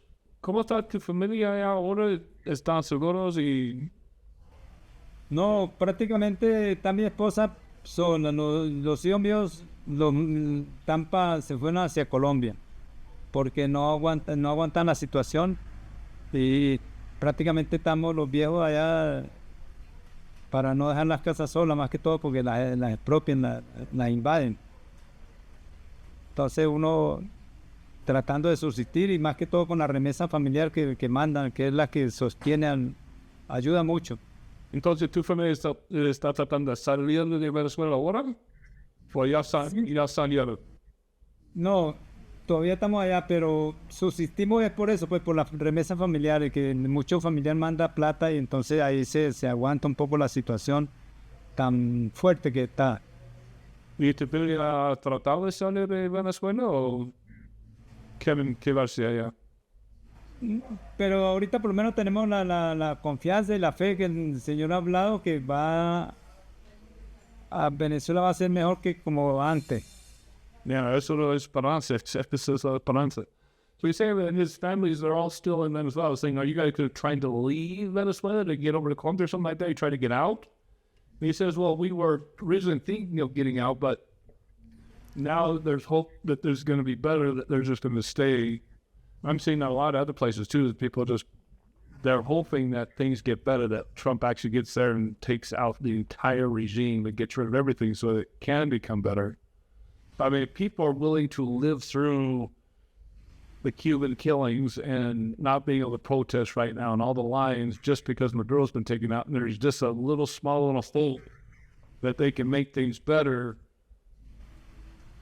They're willing to live through that, and just that tiny little hope. You can see how much pride the Venezuelan people have in their own country and how much hope that they have that they can make a country for themselves. They don't want to leave their homeland. They don't want to have to pay for all these other countries. They don't want to have to come to the United States.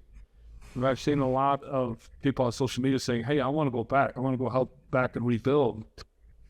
But they're not going to be able to go back until it is safe. And so with the Venezuelan government still capturing people, still taking people, jailing them or killing them, we still got a long ways to go. We get a lot of people in social media out there saying, well, how long is this going to take? What are we supposed to do? Why is Trump taking control of the country? Why is he going to be in charge? And everybody's up at arms about the statement that Trump's going to take charge. We're in charge of Venezuela. We're going to take charge. Like, why are we taking charge? This is why, because the people are dying, the people are starving, the government is corrupt from top to bottom. I did this video just a couple days ago saying that, look, it makes our deep state look like child's play. The entire administration down there, from the heads of state, the heads of government, to the heads of provinces, there's a video out there that the judges, there's like 38 or 38 judges. The judges have to be taken out. So the entire military apparatus has got to be taken down. All of it's got to be taken. Because they're all Chavez and Maduro supporters, and they're all specifically there to suppress the people. And not only that, but you got a massive Cuban military presence, and that's got all completely get moved out. There is a massive amount of work. And then once all that's moved out, then you got infrastructure problems. You got food shortage problems, massive food shortage problems, food shortage problems. You got oil and gas shortage problems. You got streets that are decaying, houses that are decaying. There's a significant amount of work that's got to be done. ¿Qué son tus esperanzas ahora? ¿Qué son las esperanzas de la gente ahora del futuro? Hay, no recuerdo el nombre de la mujer que se fue a Noruega, que es elegido ahora para gobernar a Venezuela. Están esperando que él vuelva.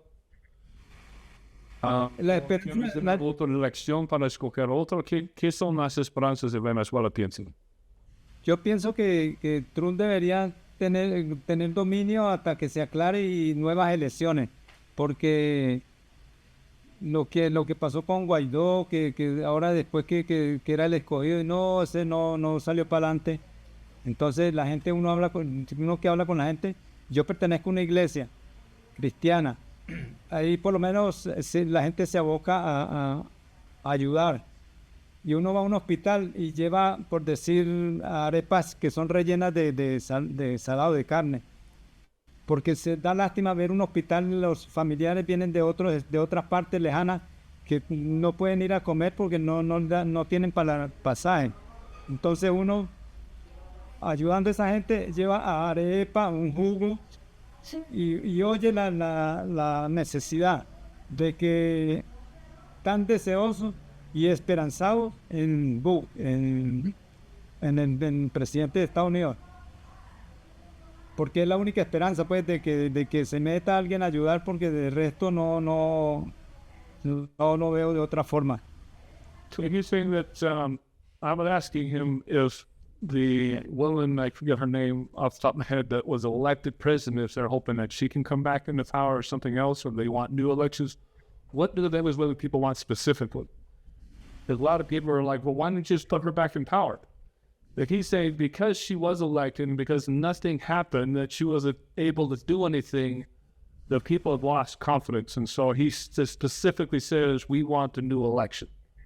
But I think Trump is very, very wise, and I think he's had a grasp on the ground down there for quite a while now, because that's what he said as well. Right out the get-go is she doesn't have the following in Venezuela anymore to put her in power. I mean, he specifically said that one of his media exchanges, and everybody was questioning, well, why is he saying that? What do you mean she doesn't have it? And you're hearing it from the horse's mouth.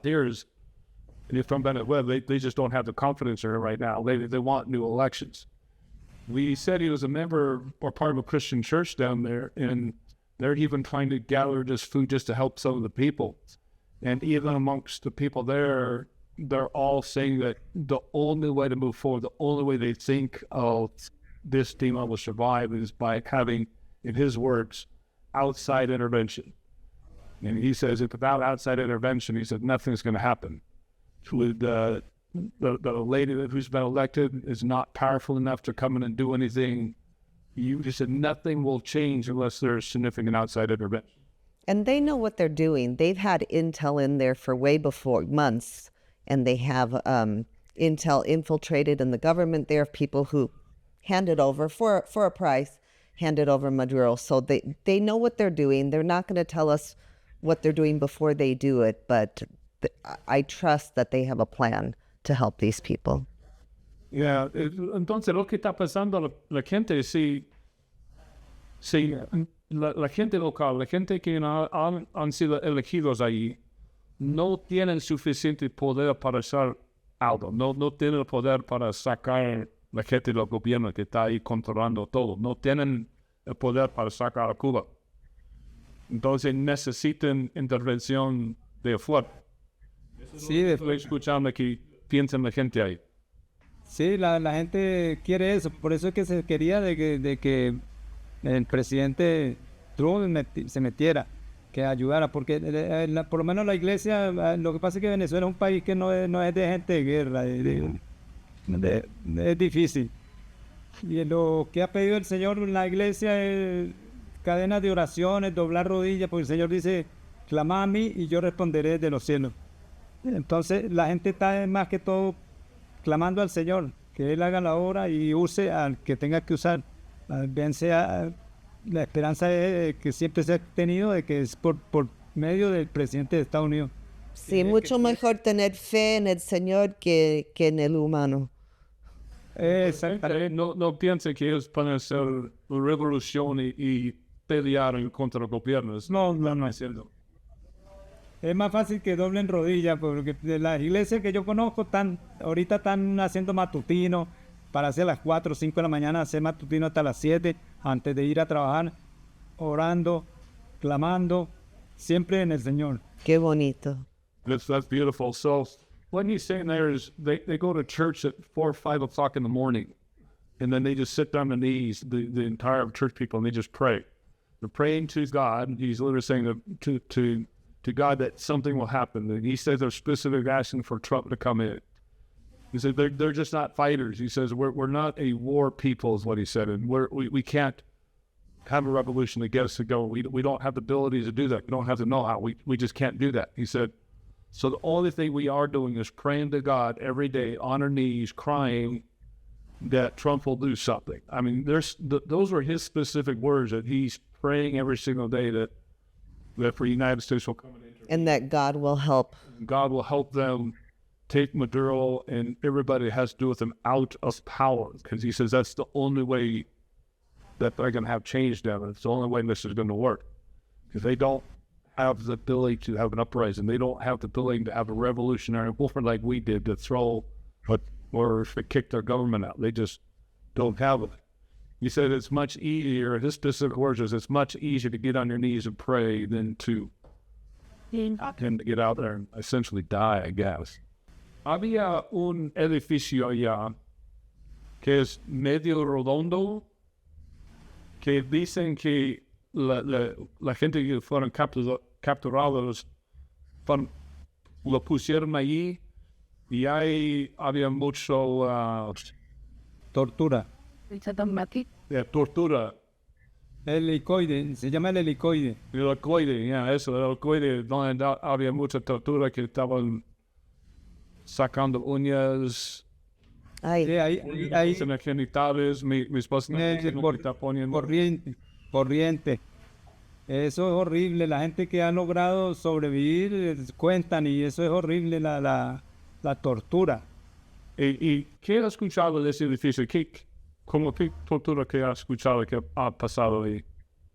Bueno, eso que hay unos que no han los que han sobrevivido y han visto que unos que han muerto porque no han podido aguantar el dolor.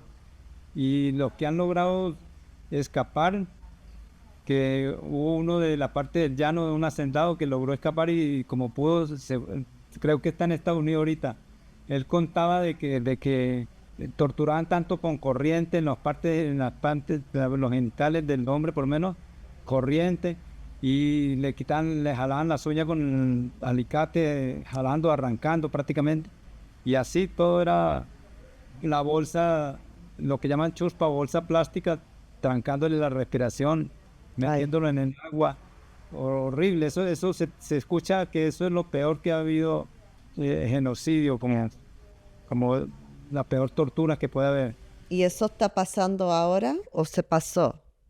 Sí, ahorita me imagino que está un poquito por lo que ha faltado de Maduro en la presidencia, pero de todas maneras la gente no se cohíbe de hablar y se cree que ahí es donde están los presos políticos más grandes, que más han torturado. ¿Y cómo se llama eso? ¿El edificio también? Helicoide, eso está en Caracas. So the El Cuede's building, and I've seen pictures of it. It's an oval, roundish building. It's got several layers on it, or several stories on it. They said that not very many people have been able to escape from there. He said most everybody just dies in there because they can't withhold the pain. He says one thought of which is being able to withstand the pain. So he said the vast majority of people just die in that building. He said, but there's been a few that have been able to escape. The few that escaped have described the torture that gone in that building. He says they'll put electrical current on the male genitals, and to where they just can't withstand it anymore. They said they take pliers and take out your fingernails with pliers. They'll take plastic bags and put plastic bags over your head, and so you can't breathe. They'll do waterboarding and all this other type of just severe torture. I've heard worse. I've heard of the females getting genital mutilation, where they're sticking stuff up the vagina and stuff like that. Just horrible mutilation going on in that building. I mean, if it's enough mutilation where the vast majority of the people are not surviving because of the pain, it's probably pretty bad. And it's thousands. It's not just a few. There's thousands that have been just disappearing and they're not getting out of that building at all. There's been a few, but not very many. Bueno, eso va a ser un proceso largo en cuanto a los Estados Unidos, porque los Estados Unidos ya no va a salir de Venezuela, va a empezar a controlar la situación más y más. Y la vicepresidenta ya está diciendo que va a coordinar con el presidente Trump y va a cumplir lo que el presidente Trump dice. ¿Ustedes piensan que ella va a obedecer al presidente Trump o piensan que ella va a decir una cosa y hacer otro? Bueno, uno tiene la esperanza de que al menos baje la guardia un poco, porque si por lo menos Estados Unidos hubiera hecho más por llevarse a todos los cabecillas, vamos a decir, a Diosdado, al militar, hubiera habido una guerra civil que se temía era eso, porque los colectivos están armados. Maduro armó los colectivos. Entonces ellos andan en la calle armados con armamento. Entonces iban a tomar represalias contra el pueblo. O sea que entonces iba a haber como una guerra civil prácticamente.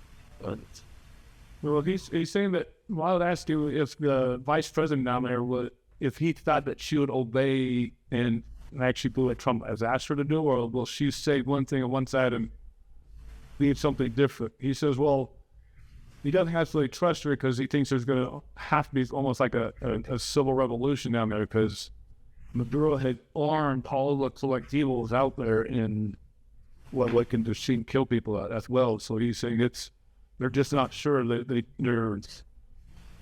don't know what's going to happen if she's going to do that.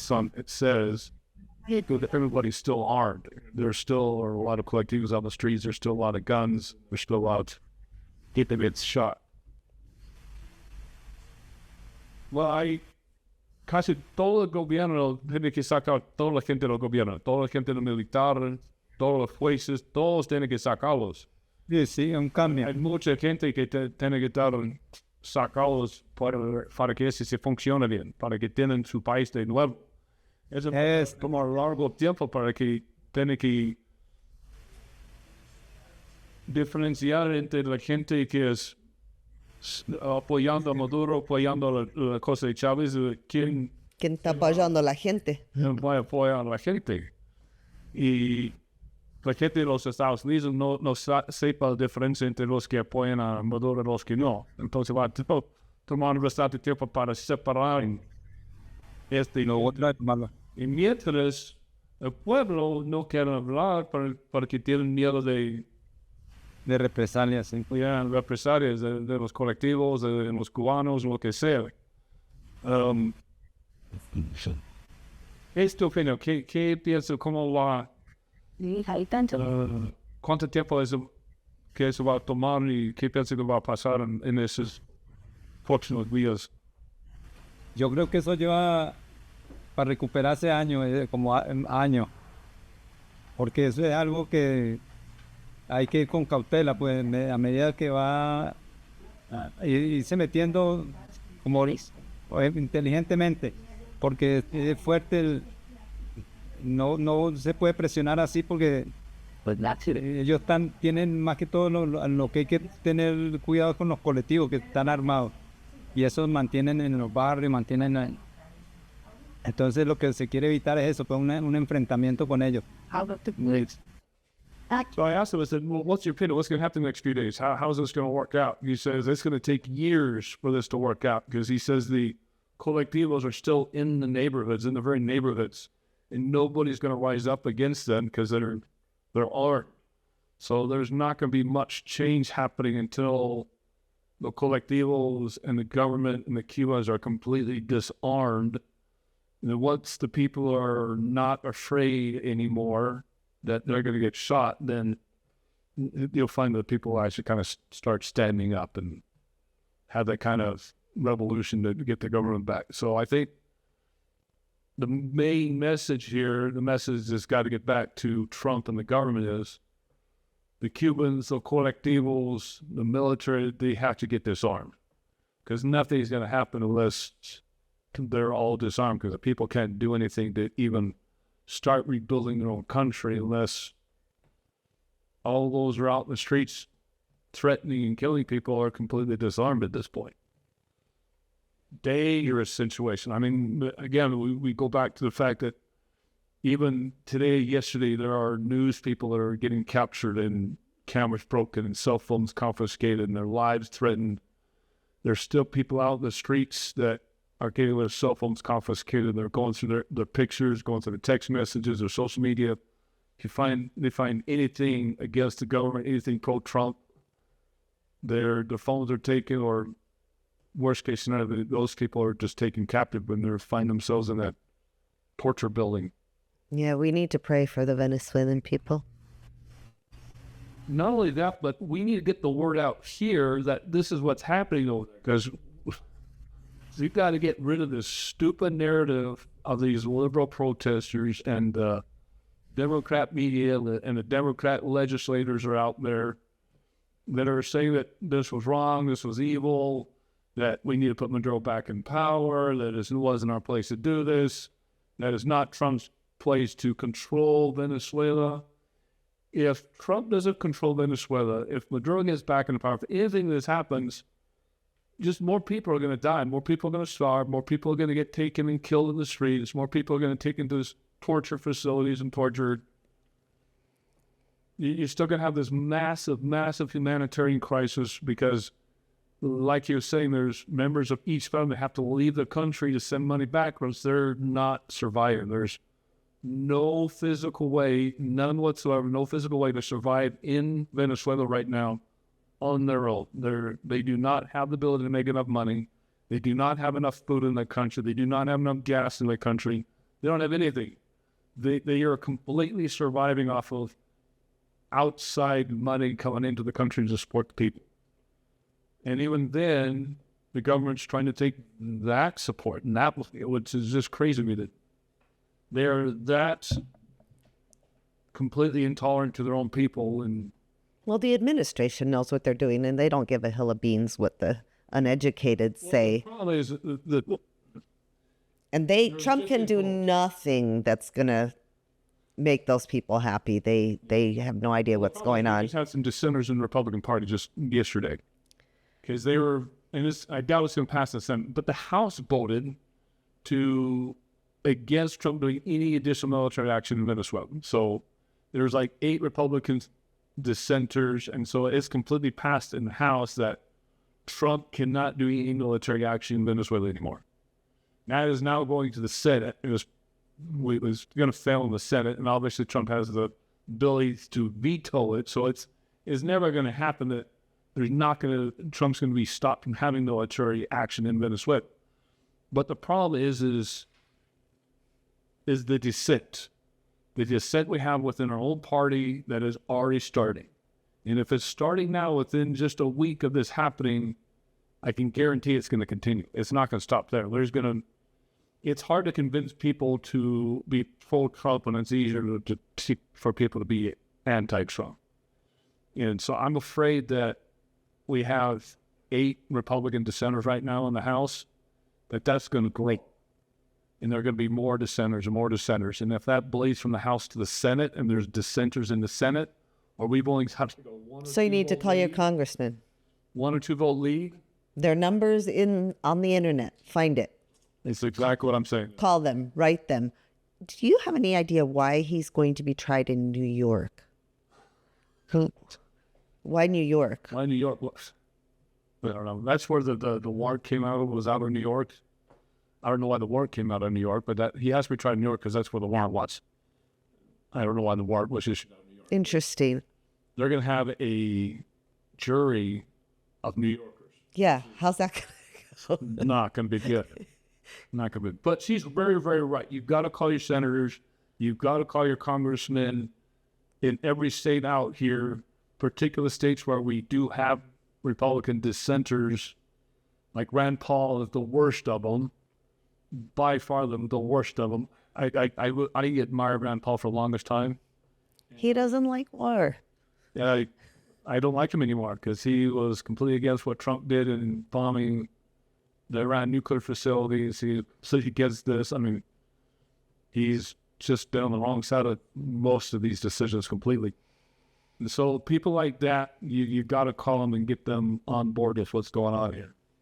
¿Hay algo más que quiere decir o quiere compartir que debemos saber o que lo que estamos tratando de hacer es la gente de los Estados Unidos tienen que apoyar a Trump? Y si no apoyan a Trump, si no tienen la información para apoyar a Trump, entonces los senadores, los que están, los representantes del gobierno, si ellos no apoyan a Trump, entonces el poder No le dan permiso a ayudar más. no dan el permiso a Trump para ayudar más con el militar. Entonces lo que estamos tratando de hacer es enseñar a la gente de los Estados Unidos lo que está pasando en Venezuela para que sepan la realidad en la tierra, lo que está pasando allí, para que ellos puedan apoyar a sus senadores y sus representantes, quien se pueden apoyar a Trump y Trump puede tener el poder que necesita para continuar eso. Entonces todo depende de la gente de los Estados Unidos sabiendo la verdad, entendiendo la verdad. Entonces, sabiendo eso, personalmente, ¿qué quería que tu opinión, qué quiere que la gente de los Estados Unidos sepa? Que yo pienso que el pueblo, lo que pasa es que, claro, por la represalia no lo hacen, pero si fuera por decir una consulta, la gente en 100%, el 90%, 90 y pico por ciento apoyaría la gestión de presidente Trump, que metiera, primeramente, clamando siempre al Señor Jesucristo como en oraciones, doblando rodillas, pensando que como lo está haciendo la iglesia, pues. Y yo sé que haciendo matutino, clamando al Señor para que use al presidente de Estados Unidos a hacer que sea el centro, pues, del cambio, de la ayuda, primeramente la ayuda, y que el Señor haga la obra en nombre del Señor Jesucristo, que canalice todo eso. He says that as much as it may seem otherwise, he says that 90 to 95% of Venezuelans are support Trump. He says that is for sure on the ground that 90 to 95% of Venezuelans are supporting Trump. The only people not supporting are In the regime. the regime. He says he prays to his Lord and Savior Jesus Christ that Trump will continue. He says his entire church congregation, everybody, they're on their knees daily praying. That God will use our president to save them. Exactly. God will use our president to say that is powerful. They are literally praying on a daily basis that Trump will do something. And yet we have people in the United States are trying to take that away from them. It would be shameful. Yo digo que yo voy a orar y le voy a decir a todos que conozco que oramos con ustedes para un milagro de Dios. Amén. Amén. Bueno, gracias por tu tiempo. Lo apreciamos mucho. Igualmente, gracias por la ayuda que quieren prestar en este caso a salir de la situación triste. Sí. Muy triste. Yes. Te vemos luego entonces. Gracias. Gracias a ustedes. Chao. So he's the last thing he says, he's very, very thankful that we're actually willing to help the people and actually getting the word out, which is what he said there. He's very, very thankful. Well, finishing up with Jose here, since Manuel had to leave and Jose had to take a few-minute break there. As you can see, he had to leave for a few seconds. Now he's back. But we're going to finish things up with Jose here on the conversation about Venezuela and his experiences there. So we kind of left off with your experiences between Chavez and Maduro. So you were born and raised with Chavez, and kind of explain how things transition from Chavez to Maduro in tu opinion. I don't know. That was really weird, because when Chavez,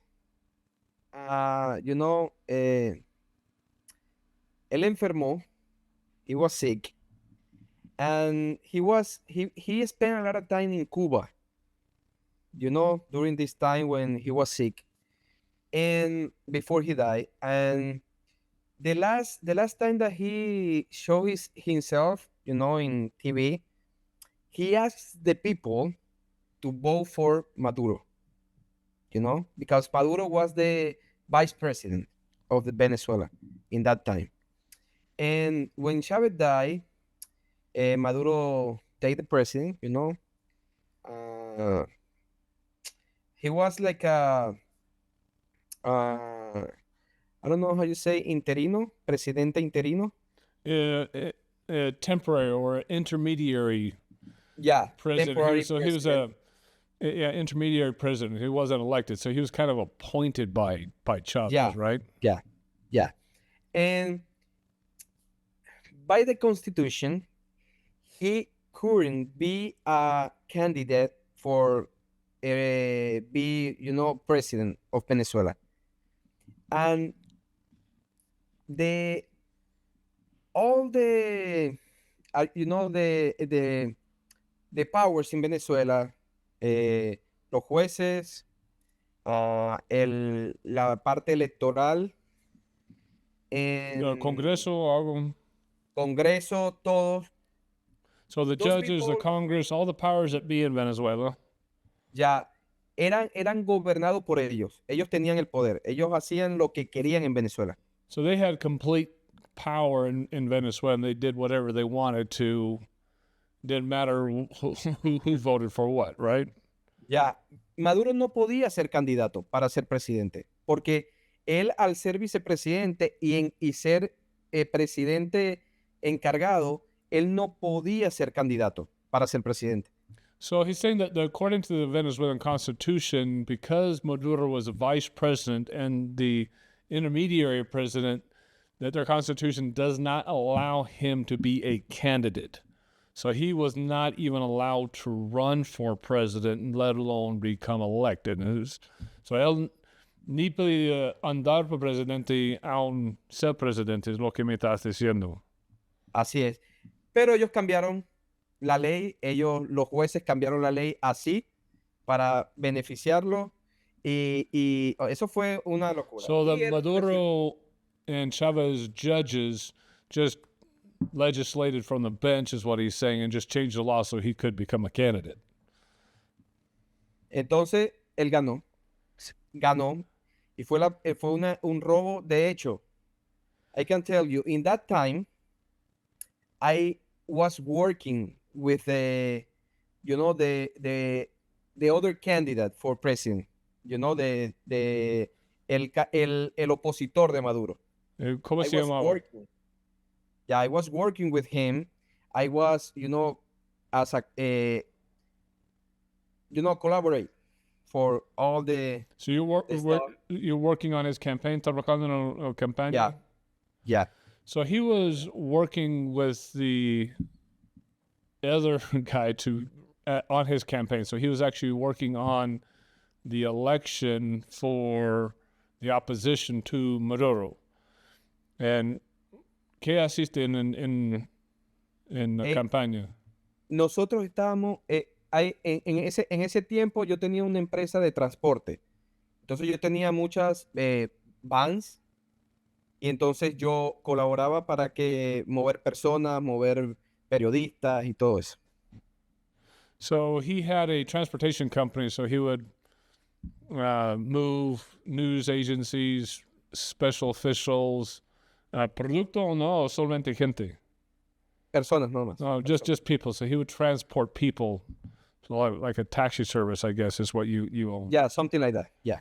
Yeah. Hey man, I was sure that Capriles, that was the candidate for the opposition. against Maduro. Capriles? Capriles. Radonsky. So Capriles was the opposition candidate, and you were positive that he was going to do what? Yeah. Yo estuve seguro. Era increíble ver a la gente con franelas que como apoyando a Capriles y todo. Yo estaba seguro, era una cosa que estábamos seguros que el hombre había ganado.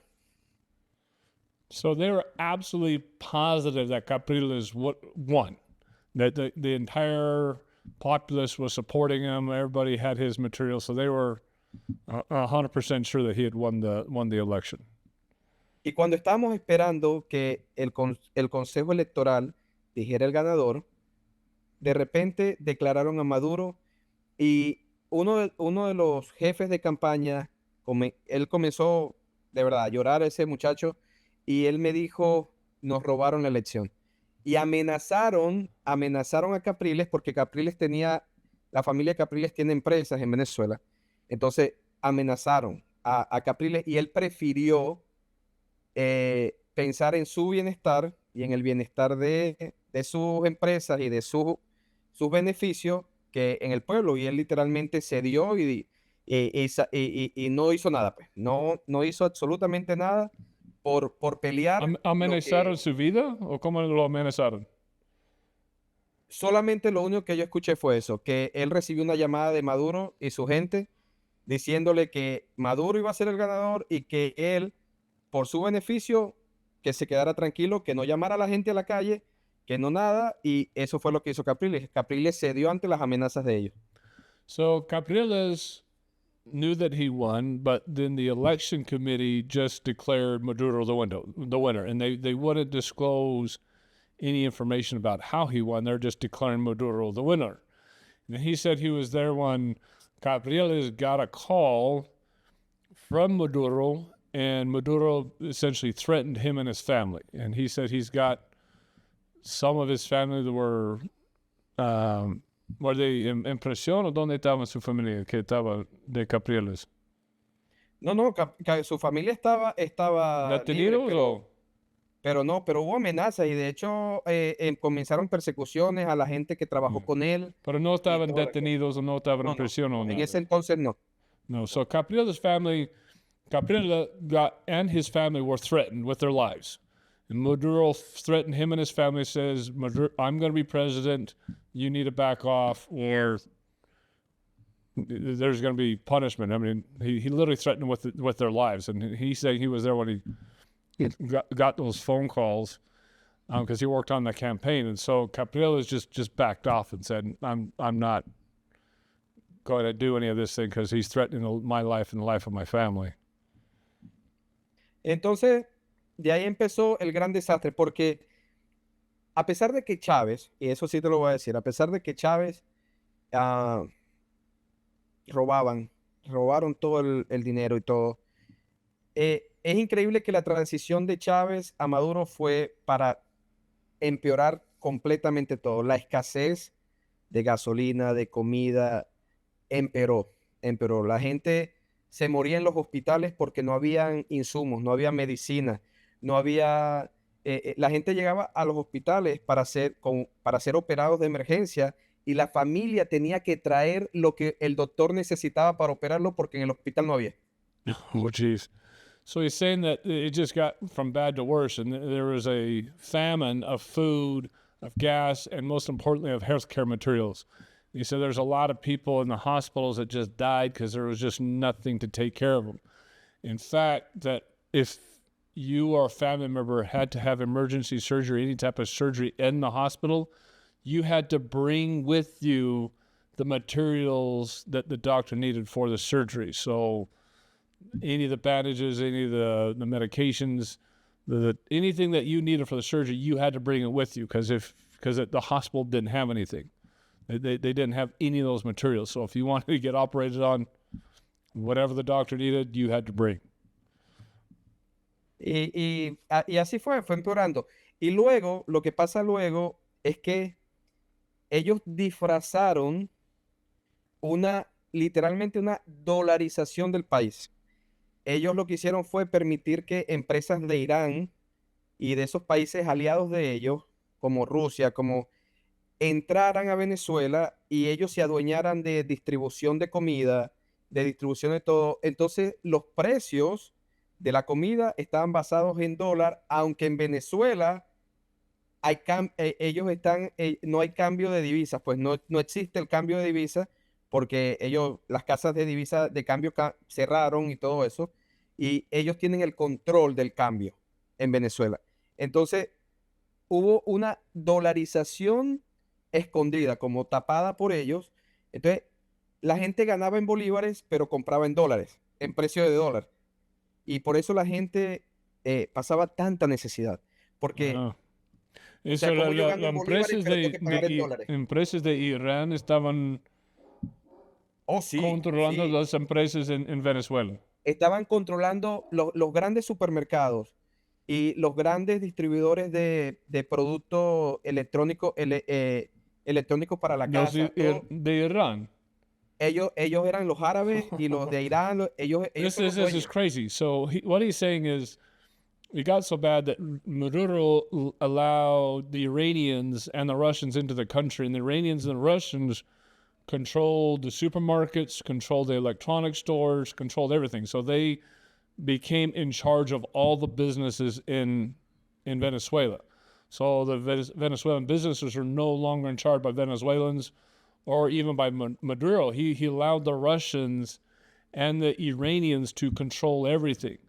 And not only that, but the Venezuelan people would earn money in the bolivar or the Venezuelan currency, but when they went and bought stuff from these businesses, they had to buy in dollars. And so there was and the Venezuelan government would control the change of currency from the bolivar to the dollar, and that's how they made a lot of money, because they forced the people to buy their food, their gas in dollars. I mean, so they had a added tax in the exchange rate, which is how the government controlled everything.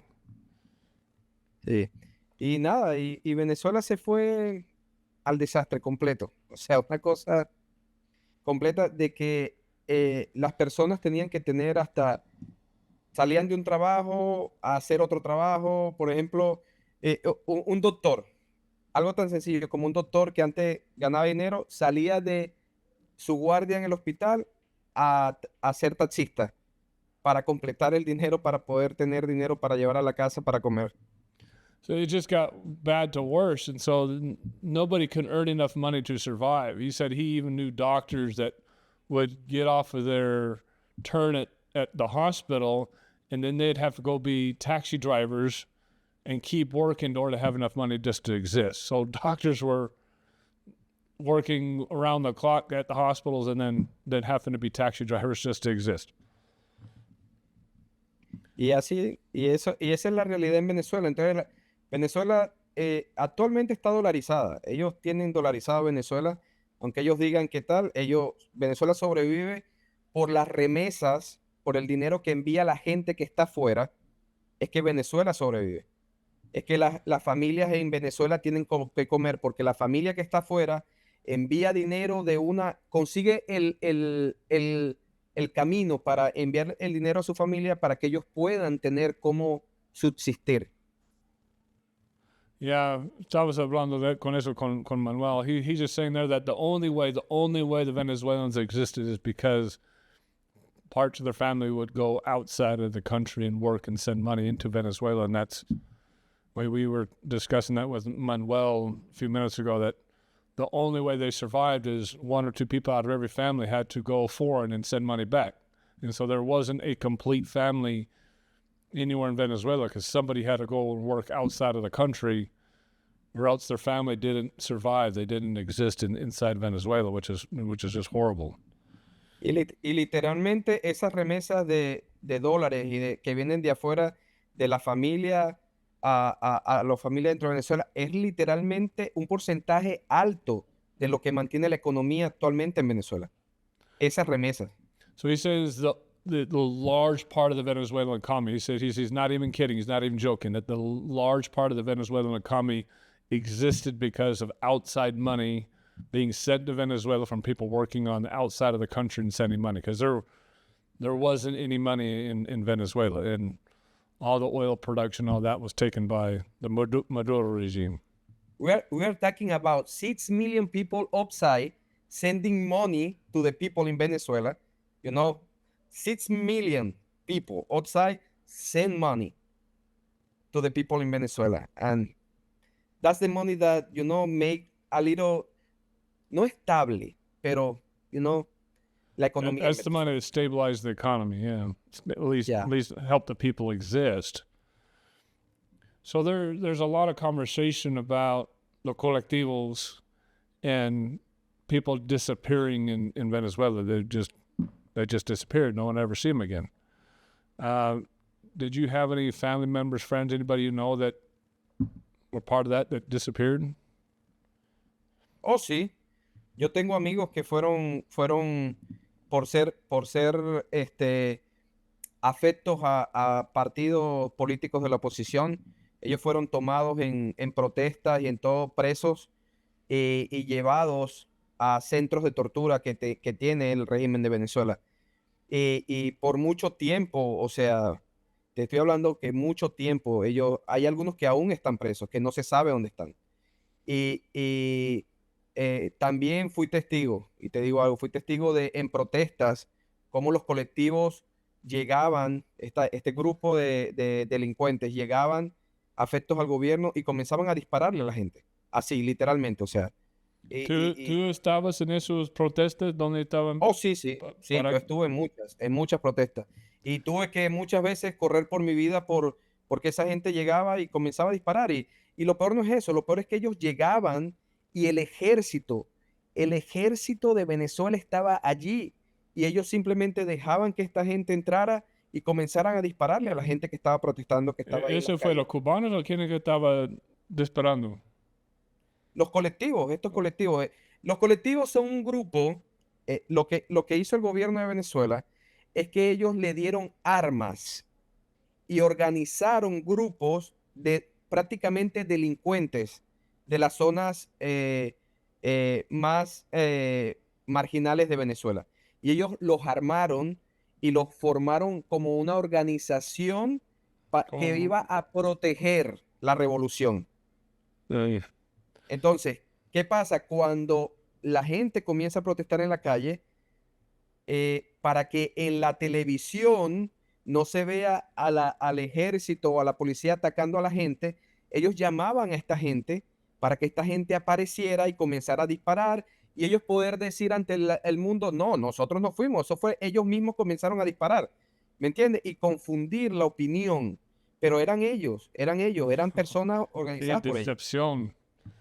A very interesting story. So he said the colectivos were just a group of delinquents and other people, basically a militia group that were under control by the government, organized by the government, and then armed by the government. And the reason why Maduro assembled the colectivos is because he didn't want to have military or police shown on TV or shown on cameras. And so he could, when the protests started happening, he could send the colectivos out there and have them start shooting the people and then be able to tell the outside world that it wasn't us, it wasn't the military, they're shooting each other, they're shooting themselves. And that way he could step away from it and wouldn't be looked bad on TV. One, those colectivos were completely controlled by the government. I mean, that's absolutely evil when that happens. You're shooting your own people to get rid of or disband the protests. He's also saying that he physically was in many, many protests and he had to run for his life many times. And he actually witnessed personally, in person, friends and associates being taken captive as well as being shot and killed. ¿Cuántas personas piensa que has visto ser llevados o ser matados? Oh, yo vi muchos. Vi jóvenes estudiantes de universitarios, que fue un grupo que por mucho tiempo estuvo en protesta contra el gobierno y literalmente yo vi muchas veces cómo sacaban de las protestas a jóvenes hacia los hospitales, pero ya iban sin vida. O sea, la policía, los colectivos le disparaban sin ningún tipo de compasión o algo. De hecho, yo tengo una amiga cercana que su hija estaba en la universidad y la policía le disparó a la cara a la muchacha, literal.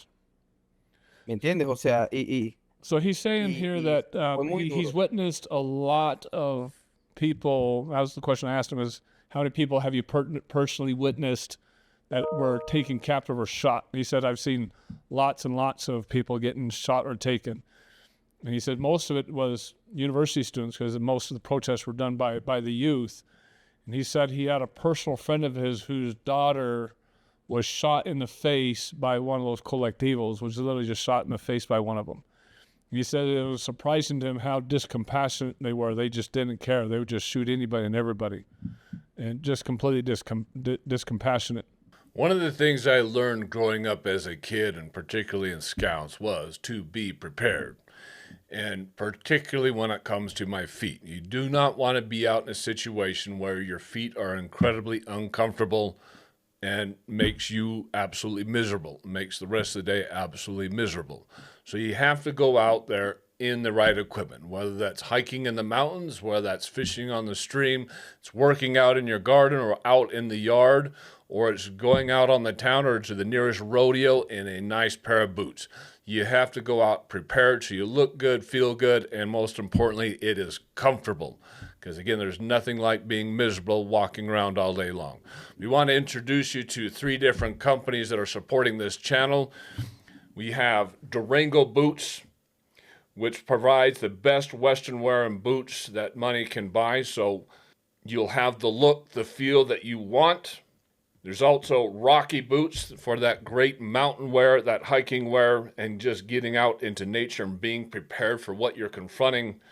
And then there's Mucky Boots or Muck Boots, which will provide the perfect waterproofing that you need for fishing, hunting, and again, getting out in the yard and working in the mud. These are great companies that supply a great pair of boots for you for any need, for any occasion. So again, go to the link in our description or click on the QR code that's coming up on your screen for any of these great sites, whether it's Western wear, whether it's the outdoor wear and getting up into the hills and the mountains, or whether it's muck wear that you need to be able to work around the garden or go fishing or hunting and not walk around with wet feet. These are great products at great prices that will keep you perfectly comfortable all day at the same time that you're looking good. So trust these products, whether it's Durango, whether it's Muck Boots, or whether it's Rocky Mountain Boots or Rocky Boots, and go to those sites using the link in our description or QR code that's popping up on your screen. Again, the link in the description or QR code that's popping up on your screen, and support our channel. Con todo lo que estaba pasando, la gente todavía estaban dispuestos a ir y protestar después de estar matados y llevados así. Todavía muchos estaban así, o empezó a bajarse. No, empezó a bajarse porque la gente comenzó, 1, a temer por su vida, y 2, los líderes de la oposición o estaban presos o no tenían realmente un liderazgo que le demostraban a la gente que estaban dispuestos a ir hasta el final, you know, a estar con ellos hasta el final. Entonces, mucho de esta protesta, igual la gente salía, pero comenzó a bajar porque la gente temía por su vida, porque la misma policía, el mismo ejército arremetía contra ellos, contra la gente. ¿Me entiendes? O sea, y te estoy hablando que las únicas armas que yo veía en esas protestas eran banderas de Venezuela, eran pancartas que decían cosas contra el gobierno. Esas eran las armas de la gente. Pero la gente No comenzó tenían a armas, tener no miedo. tienen nada. Exacto. Sus armas eran su voz, nada más. ¿Me entiendes? ¿Cuándo el gobierno tomó las armas o algún momento tuvieron armas y lo llevaron? ¿O qué pasó con las armas de la gente? No, con Chávez quitó el control de armas en Venezuela. La gente no podía portar armas. ¿En Entonces qué año nadie fue tenía que armas. Chávez lo quitó las armas? ¿Cómo? ¿En qué año quitó las armas Chávez? Oh, no, eso fue, creo que después del año 2000, algo así, él quitó el control de armas, ¿En porque 2000? antes en Venezuela las personas podían tener armas. Ellos tenían que ir, presentar un examen psicológico y entonces te daban tu permiso para tú portar un arma. Pero el gobierno lo quitó. ¿En como en Y- 2000? como, sí, entre los años 2000, 2004, por ahí, no recuerdo bien el año, ellos quitaron el control de armas y solo las autoridades policiales, el ejército, eran los únicos que podían tener armas. So this is why the Second Amendment is so important. So during the reign of Chavez, back between 2000 and 2004, the Chavez regime made guns illegal and took and confiscated all the guns from the people, so they had nothing. And then that's when this all started. Not even really that long ago, 2000, 2004. So Chavez takes all the guns away from everybody. So now you got everybody out there trying to protest, and the only thing they have to protest is their signs and their banners. And I asked them specifically, well, did you have leadership? Where was this going? How is this going to progress? And they said that, or my specific question was, with people being captured and killed, did your people still want to get out there and protest? Were they still excited about getting out there and protest? And he says, no, it started diminishing and more because the opposition leaders most of them just started quitting, and they didn't want to take it clear to the end because of fear for their own lives or fear for their families' lives. And so the opposition leadership just kind of diminished and disappeared. Either they quit or they were taken captive. A lot of the opposition leaders were actually taken captive and never seen again. And so the protests just started diminishing. And the big part of that was the police were against everybody. And the police were the only people that had guns because Chavez took all the guns from the people. They didn't have a way to defend themselves. They didn't have a way to have an uprising and defend themselves, which is the whole reason why we have the Second Amendment here in the United States, is to fight against tyranny. The Second Amendment is not for hunting or for target shooting or for sporting. The Second Amendment is specifically there for this reason, for tyranny. And it just goes to show exactly what would happen if their Second Amendment rights were taken away, because Chavez back in 2000, 2004 takes the guns away from all the people. He usurps power and authority. Maduro gets into office and just takes complete control, brings in Iran and Cuba and all these others, and people have no way to defend themselves. They have no way to defend their rights, and they just get killed, captured, or they have to shut up and just take it, or else they will get killed or captured. And so now you've got this repressive regime, the socialistic regime. You're standing in lines for days for food. Estamos hablando con Manuel hace unos minutos que él estaba en la línea por harina por 2 días, por gasolina por 2 días, esperando en líneas. Y compraban lo que estaba porque no es algo que compras lo que quieres, es compras lo que está. Y después llegas a la casa y empiezas a hacer intercambios entre sus vecinos. ¿Pasaste por eso? Oh, sí, yo lo hice muchas veces. Muchas veces lo hice. Mira, llegó a haber tanta escasez de comida, pero el venezolano es tan creativo, que yo recuerdo la experiencia de una amiga que tenía 3 niños y para ella era bien difícil. La carne, el comer carne en Venezuela llegó a ser un lujo de lo caro que era. Y yo recuerdo ella una vez enseñarnos una receta, y ella apareció con un plato de carne, como, no sé cómo se dice en inglés, como mechas de carne, como... era una carne ahí guisada. Y It was resulta... a mixed meat. So let me translate this. So I was specifically asking that Manuel was talking to us about them having to wait in lines for 2 days just to get food, or two days to wait for gas. He said, oh yeah, he passed for that all the time. All the time. It's just the way it was. He just on the way to survive. But then the Venezuelan people just started being creative and figuring out how to survive. And meat was a luxury because of how expensive it was. He just didn't have any meat. So he's talking about a friend of his that had 3 children and hard to feed 3 kids, came up with this mixed meat idea that he's explaining right now. Entonces, ella llegó con esta carne, ¿sí? Y la probamos y la carne estaba rara, la textura, pero era rica. Y después que nosotros comimos, ella dijo que no era carne.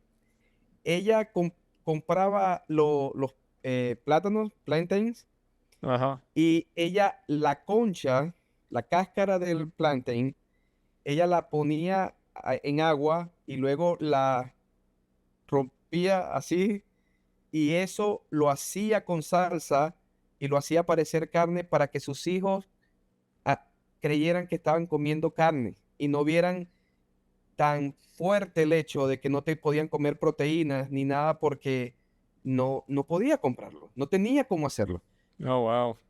So Sí. what she did is, so since she couldn't buy any meat, she would take the peelings of a plantain, just like a banana peel. She'd take the actual peelings of the plantain, which is similar to a banana, which is stuffer, and she'd shred it down, and she'd mix it with all these sauces until it tasted like meat. And then that's what they would feed them. They literally tasted like meat because they didn't have any ability to buy any protein. Protein was a luxury. It didn't exist. They didn't have it. So she was literally cooking down, soaking in water, and then cooking down the plantain peels and putting it in sauces until it tasted like meat. Mira, llegó a haber tanta escasez en Venezuela que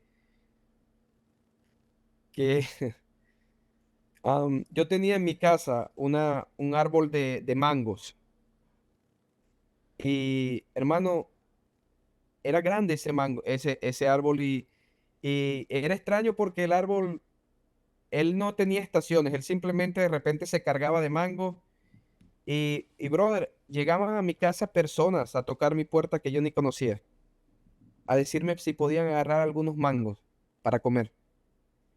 Y porque no había mucha escasez de comida y los lugares donde había comida abusaban también de los precios y la gente no tenía. Entonces, habían familias que solo comían una vez al día. Y tú veías mujeres caminando y donde veían una mata de mango, de esa fruta, iban y tocaban a ver si le regalaban, si podían tumbar mangos para comer.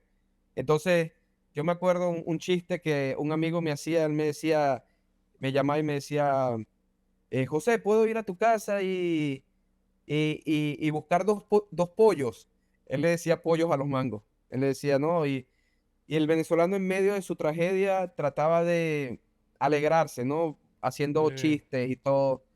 Pero era triste, era una situación triste. Muy triste. So he's saying here that he had a mango tree in his personal property, a mango tree, and there was no seasons to it, so the mangoes grew year round. And he would constantly have people knocking on his door, pleading with him to see if they could just go and grab a couple mangoes because they just didn't have anything to eat. He said most families would only eat once a day because there literally just wasn't enough food once a day because the grocery stores everyone would be abusing them, raising prices, just abusive. And he even had people kidding with them and saying, well, can I go to your house and get some chicken?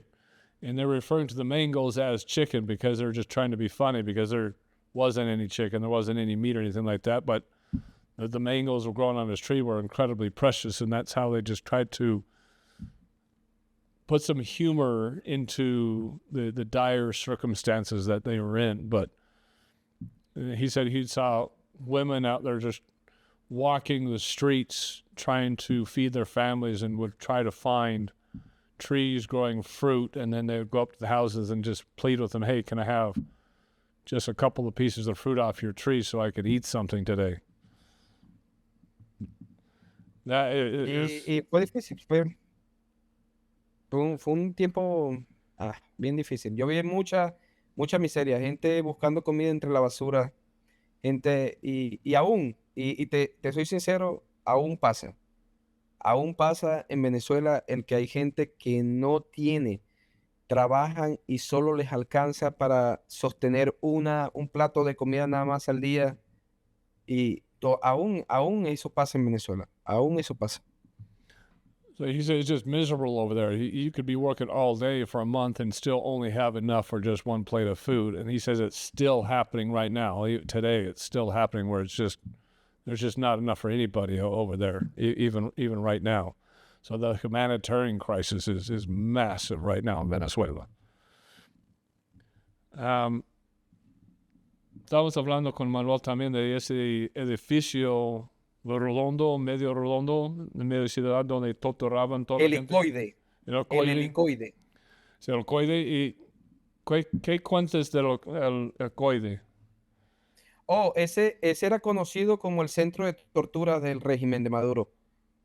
Ahí era que llevaban a los opositores, a los periodistas, a los extranjeros que agarraban y simplemente porque estaban en Venezuela los acusaban de espías y de todo. Y ahí era que los llevaban y los torturaban. So the Al-Qaeda, they would take news people, any type of journalists at all, any type of protesters. They said if you were a foreign person caught in Venezuela, you'd be taken there. And then they would make up stuff and accuse you of spying on them. And they didn't care if it was fake or not. They'd take you and you would go to the Al-Qaeda and be tortured. And that's just what happened at the Al-Qaeda. Yes. ¿Y tú conocías a alguien cercano que estaba allí? Oh, sí, hubo un muchacho que era un líder juvenil de un partido político en la ciudad donde yo vivía, la ciudad quedaba como a 2 horas de Caracas, y él fue hasta Caracas a una protesta y lo tomaron en la protesta, se lo llevaron preso, y él fue liberado luego de 2 años aproximadamente. Él estuvo 2 años preso y él contó que él fue llevado al helicoide, y en el helicoide lo golpeaban todos los días, le hacían cualquier cantidad de cosas. O sea, él dice que los militares iban y simplemente lo golpeaban por golpearlo, sin hacerle ninguna pregunta, solamente, y entonces lo humillaban por el hecho de ser opositor. ¿Y cuántos años tuvo ese niño? Oh, él solo cuando lo tomaron tenía 20 años nomás. Era un niño. So there was a neighbor of his that was 20 years old that went from his city, which is about 2 hours from Caracas, to Caracas to be in one of the protests. And he was taken captive in that protest, and he was in that Al-Qaeda, in that torture building for 2 years. And the soldiers there would hit him, strike him, without even asking him questions. They didn't care. They'd just do it just to do it. And he says you can't imagine, just all kinds of torture happened to this 20-year-old kid that just happened to be in the protest. ¿Ya te cuenta de cosas que le hicieron a él o a otros? Oh, sí, es que eran humillaciones. Ellos los desnudaban y los golpeaban con como especie de bats, y lo golpeaban y lo amarraban o sea, eran torturas bien. Y él Hay cuentas de que sacan a las uñas con tijeras, Oh, sí. A él no se lo hicieron. Poniendo electricidad a los partes del hombre. Sí, a él no se lo hicieron. A él solo lo golpearon, o sea, lo amarraron, y lo torturaron, pero él dice que él conoció personas que sí le hicieron. Personas que, o sea, pero lo hacían únicamente solo por el hecho de tu ser opositor. Ni siquiera era para sacarte información de nada. Era solo por el hecho de tu ser opositor y llamar a la gente a que saliera a la calle a protestar y todo. They hated protesters so bad that they would torture them just because you're a protester. They didn't care about getting information out of you. They didn't need to get information out of you. It was to kind of make you an example. And this 20-year-old kid got hit with sticks and bats, and I asked him, I said, well, there's people that were known to have their fingernails pulled out with pliers, have electricity put on their genitals and stuff like that. And he said it never happened to him, the 20-year-old, but he knew and saw people within the Al-Qaeda where that did happen to them. And he witnessed that, the 20-year-old witnessed that. And he was lucky that, I don't know how lucky that is, just to get beaten, he said, with a bat-like club he was beat with. And just to get beat with him. They didn't care about him. They just beat him to beat him. Vamos al momento que escucharon las noticias que Maduro fue capturado por los Estados Unidos. ¿Qué estaba sintiendo? ¿Qué estaba sintiendo tu familia en ese momento? Bueno, yo te digo algo, yo en cierta manera sentí tranquilidad, sentí felicidad, de verdad, por esto, porque él, ese hombre tiene que pagar por las cosas que hizo. La cara de la desgracia de Venezuela. No solamente por secuestrar a Venezuela, porque él y toda su banda secuestraron a Venezuela y se apoderaron de todas las riquezas de Venezuela para ellos tomarla y usarlas a su antojo, para el narcotráfico, para lo que fuera. So he was very glad. I asked him specifically, what was going through your mind, what you were feeling when you heard that Maduro was captured by the United States?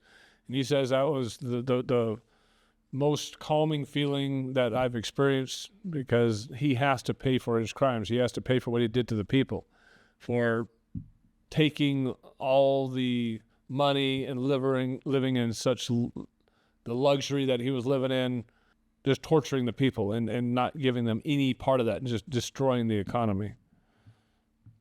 Pero ahorita, aun cuando hay felicidad porque lo agarraron, porque comienza un proceso para reconstruir Venezuela, aún su banda está ahí, aún su banda gobierna, aún los chavistas y Va a ser un maduristas. proceso largo, porque ustedes tienen jueces, Ajá. alcaldes, policía, militar. Por ejemplo, la todos tienen porquería que más ir, grande, todos. la porquería más grande que tiene Venezuela se llama Diosdado Cabello. Ese hombre es literalmente el diablo. ¿Cómo se Literal. llamaba? Diosdado Cabello. Él Cabello. ahorita es el ministro de relación del interior del país, que se encarga de The todo. interior Él es el que administrator. dirige la policía, todo. So Cabello is the interior minister, the guy in charge right now. I think many people have seen pictures of him. He's the devil. He's the worst of the worst. And even though the United States has taken Maduro, they've still got judges and mayors and military, the entire military. Everything's got to be taken apart, because even though Maduro's gone, his structure, everything is still in place. And so the people can't do anything. They're still being suppressed because everything's in place. And this Cabello guy is almost worse than Maduro. And it's all got to be taken down. Sí, él ahorita es el ministro del Poder Popular de Relaciones Interiores y Justicia de Venezuela, imagínate. Ese es el delincuente, Diosdado Cabello es el delincuente más grande que tiene Venezuela. Ahorita. He's the worst delinquent that Venezuela even has, is Cabello. And he's in charge, he's the charge of administration of, ¿cómo se llama otra vez? El poder de... Él dirige el Ministerio de Relaciones Interiores y Justicia. Oh, the Imagínate. Interior and Justice Administrator is Cabello. The Interior and Justice Administrator Cabello, and he's the one that's basically in charge right now. ¿Piensa que él tiene más poder que la vicepresidenta ahí? Oh, él tiene mucho poder. Él ¿Más tiene poder mucho que poder él? en Venezuela. Oh, yo creo que sí, sí. So he's saying Definitivamente. Cabello's more in charge than the vice president is. He's the one running the show over there. Even though Trump and the administration is talking to the vice president, he's saying that she's not in charge. It's Cabello's in charge. He's the administrator of the interior and the justice system, but he's the one that's kind of taken over. Y tú lo puedes ver cuando ponen la recompensa para capturar a Maduro. Diosdado Cabello tenía la misma recompensa que Maduro en aquel entonces. So Y la razón es Cabello's had the porque same Diosdado reward Cabello- over his head that Maduro has. I mean, he's got like a $25 million reward on his head too. And he says you can see that he's been in charge the whole time, because he's got the same reward for his capture that Maduro had. Recuerden que Maduro nunca fue militar, pero Diosdado Cabello es militar. Y Diosdado Cabello controla los militares en Venezuela. So Maduro was never a military guy. Cabello is a military guy. So he's the guy that's been controlling the military. everything. And so he's more in charge, and es por causa que está en el militar más bruto que el Maduro y Oh, más sí. sanguinario que Maduro. Esa es la palabra, es sanguinario. De hecho, él ordenó que los colectivos, la policía, pararan a la gente en Venezuela hoy en día y le quitan su teléfono para ver si tienen mensajes, publicaciones en redes sociales celebrando que capturaron a Maduro. Y si la tienen, te toman preso. Yeah.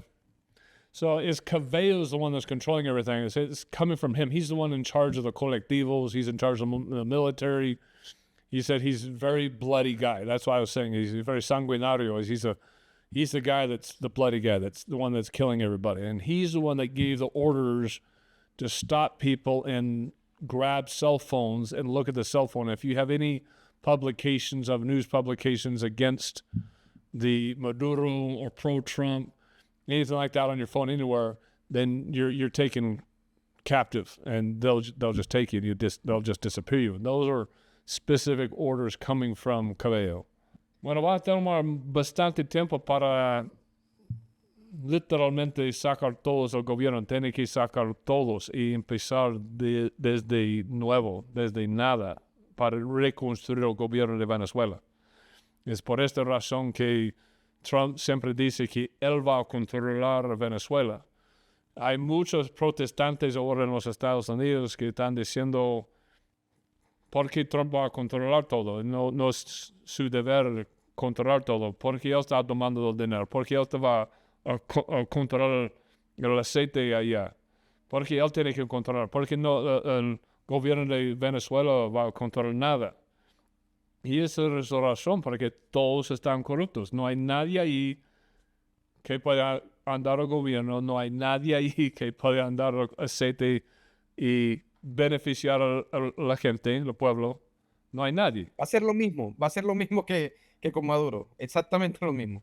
Yeah. So I'm telling you, there's a reason why Trump specific came out and says, we're going to control the oil, we're going to control Venezuela. And there's a lot of protesters out there right now saying, why are you trying to control Venezuela? Why are you going to be in the charge? Why are you trying to control the oil? And I said this on a video that I sent out there a few days ago, that there is nobody, not a single person in the government over there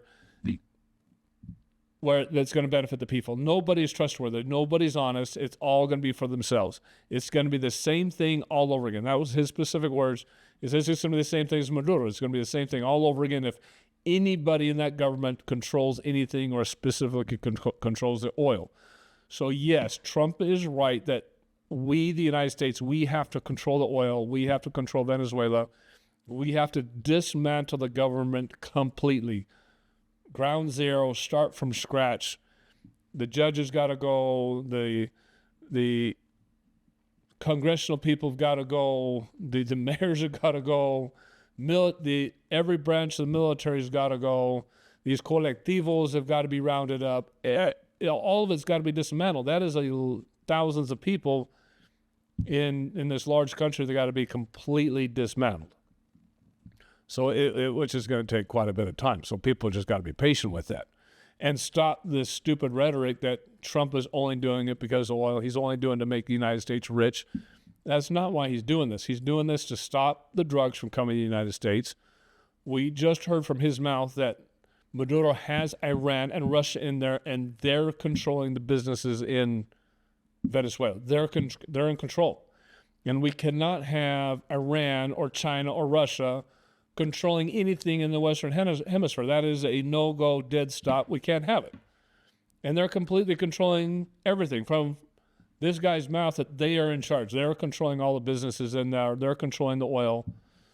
The people aren't controlling anything. The people can barely work and survive. These outside countries are controlling everything. And the Maduro regime, they do not care about the people. They don't care who lives, who dies. If you have something to eat, you don't have something to eat, we don't care. We have the money we have.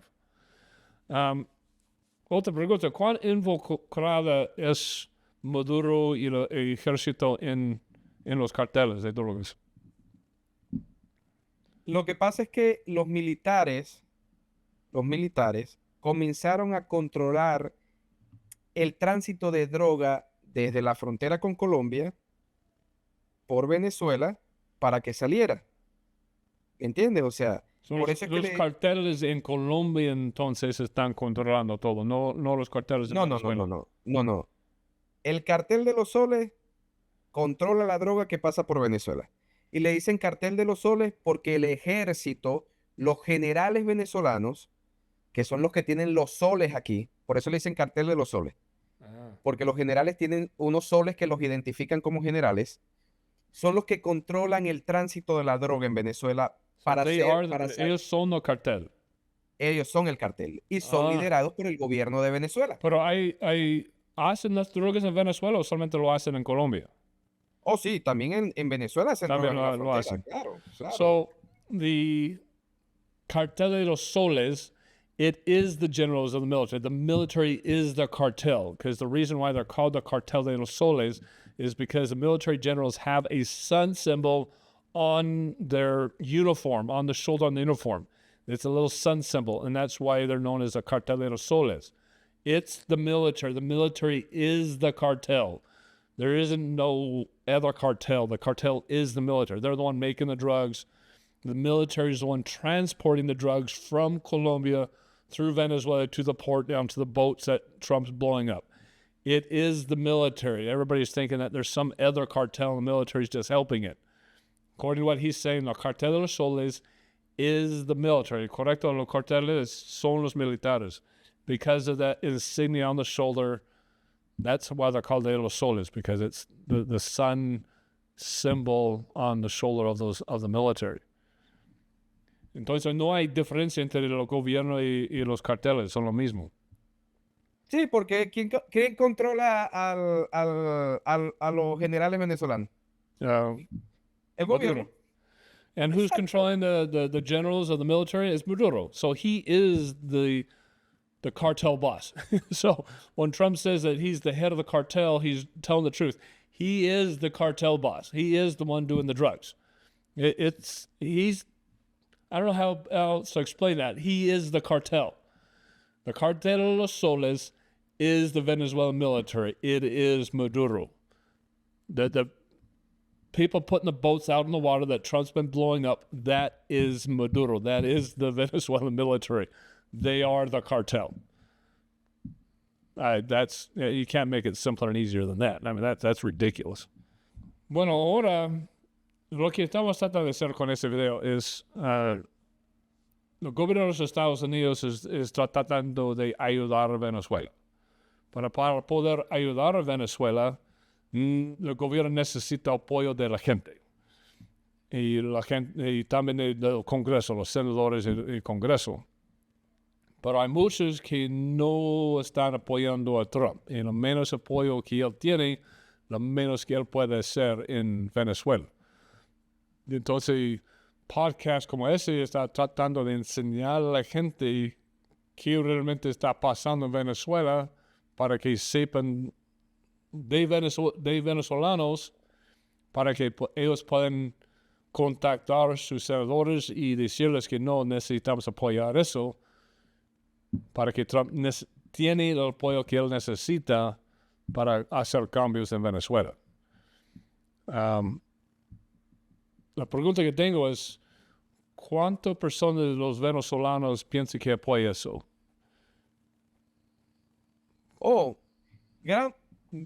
Yo creo, si no la mayoría del venezolano, gran parte del venezolano apoya, porque si durante todos estos años, China, Cuba, Irán, Rusia, han tomado las riquezas de Venezuela, sea el petróleo, el oro, la plata, los minerales, que Venezuela tiene en riqueza, porque Venezuela es rica en todo eso. Si ellos han sacado todo eso de Venezuela sin aportar nada, y llega alguien y dice, te voy a ayudar, voy a controlar el país hasta que haya una transición para que hayan gobernantes que de verdad, o sea, gobiernen este país de manera honesta y de manera tal. El venezolano va a querer, porque el venezolano lo que quiere es salir de esta gente. El venezolano lo que quiere es Yo tener pienso que unos oportunidades de progresar. 900 o más de los venezolanos apoyan a eso. O sí, yo creo que más del 70% de los venezolanos apoyan eso. So he's saying that, I'm asking, well, how many Venezuelans really do you think support this? He's saying 70 to 90% of all Venezuelans would fully support this, because you have the Russians, the Iranians, the Chinese, all taking the oil, the gold, all the other precious metals. They're taking everything out of Venezuela, and they're not putting anything back into the economy. They're not putting anything back into Venezuela. Nothing's going to the people. Nothing's going to the country. So they're just taking. So when the Venezuelans have somebody that says, look, I'm going to control everything, we're going to make it so that there's going to be a transition period so you can have everything you need to transition to a new government, of course the Venezuelans would support that. Of course we'd support that. We want out of the current problems. We want these people gone, is what he's saying. He says, we got to get rid of the current regime. And that starts with getting rid of the Iranians, the Russians, the Chinese, the Cubans, and putting power back to the people. And so when we have all these protesters saying, why is Trump going to control everything? And they're starting this false narrative saying that the Venezuelans are not supporting that. They don't want Trump in there. They don't want Trump to control everything. That is such a lie. They're all saying, no, we need Trump in there. We have to have Trump in there because somebody else has got to control this during this transition period, because what's currently there is never, ever going to change. We were talking to Manuel a few minutes ago, and he's saying they're going to church and literally on their knees praying to God that Trump is there and he can do more. I mean, Manuel estaba diciendo que su entire iglesia, los católicos, su iglesia entero estaban arrodillados haciendo cadenas de oración para que Trump puede ser exitoso. Es que mira, si tú tienes un gobierno corrupto y todas las instituciones del gobierno son corruptas también, tú tienes que llamar a un exterminador para que venga. O sea, nadie de adentro va a poder exterminar eso. Yeah. ¿Me entiendes? O sea, y eso es lo que está haciendo. Y alguien tiene que venir y tomar el control mientras se logra un orden para que el país vuelva a ser productivo y vuelva a brindar oportunidades a las personas y vuelva, mientras tú tengas esas plagas ahí y permitas que esas plagas sean las que gobiernen, eso no va a pasar. Yeah, exactly. So you're saying with the Maduro regime controlling every branch of government, controlling everything, you have to bring in an outside exterminator. He literally used the word exterminator to get rid of it all. He says that's the only way to get rid of it all, because while you have this corruption there, nothing's going to change. It's going to be the same thing over and over again.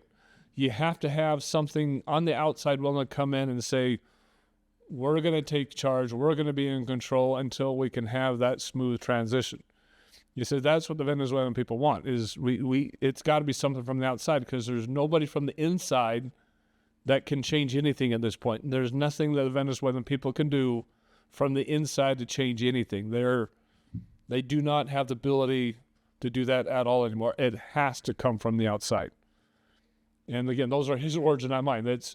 They have to come from the outside. We need Trump. They need Trump to come in here as the exterminator and dismantle the government and start from scratch, so that they can have their country back. Eso va a tomar bastante tiempo para hacer todo eso. Entonces la gente aquí en los Estados Unidos van a tener que ser pacientes. Y es el problema con la gente de los Estados Unidos, que no son pacientes. No son. Piensan que Venezuela va a ser otro Irak, otro Afganistán, donde estamos ahí por 20 años sin ayudar a nada.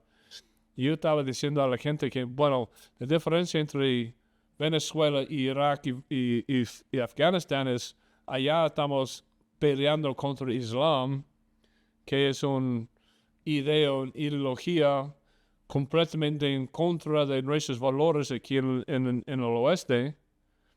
Y en Venezuela, la gente de Venezuela tiene los mismos valores que tenemos. Son cristianos, son buena gente, son los mismos valores. Entonces, no va a ser el mismo problema que tuvimos en Irak y Afganistán que vamos a tener en Afganistán, porque tenemos el apoyo de la gente. ¿Qué es su opinión? ¿Está de acuerdo con eso? Oh, sí, sí, completamente. Esto no es para nada parecido a Irak, a Afganistán, a nada de eso. Hermano, yo te voy a decir algo.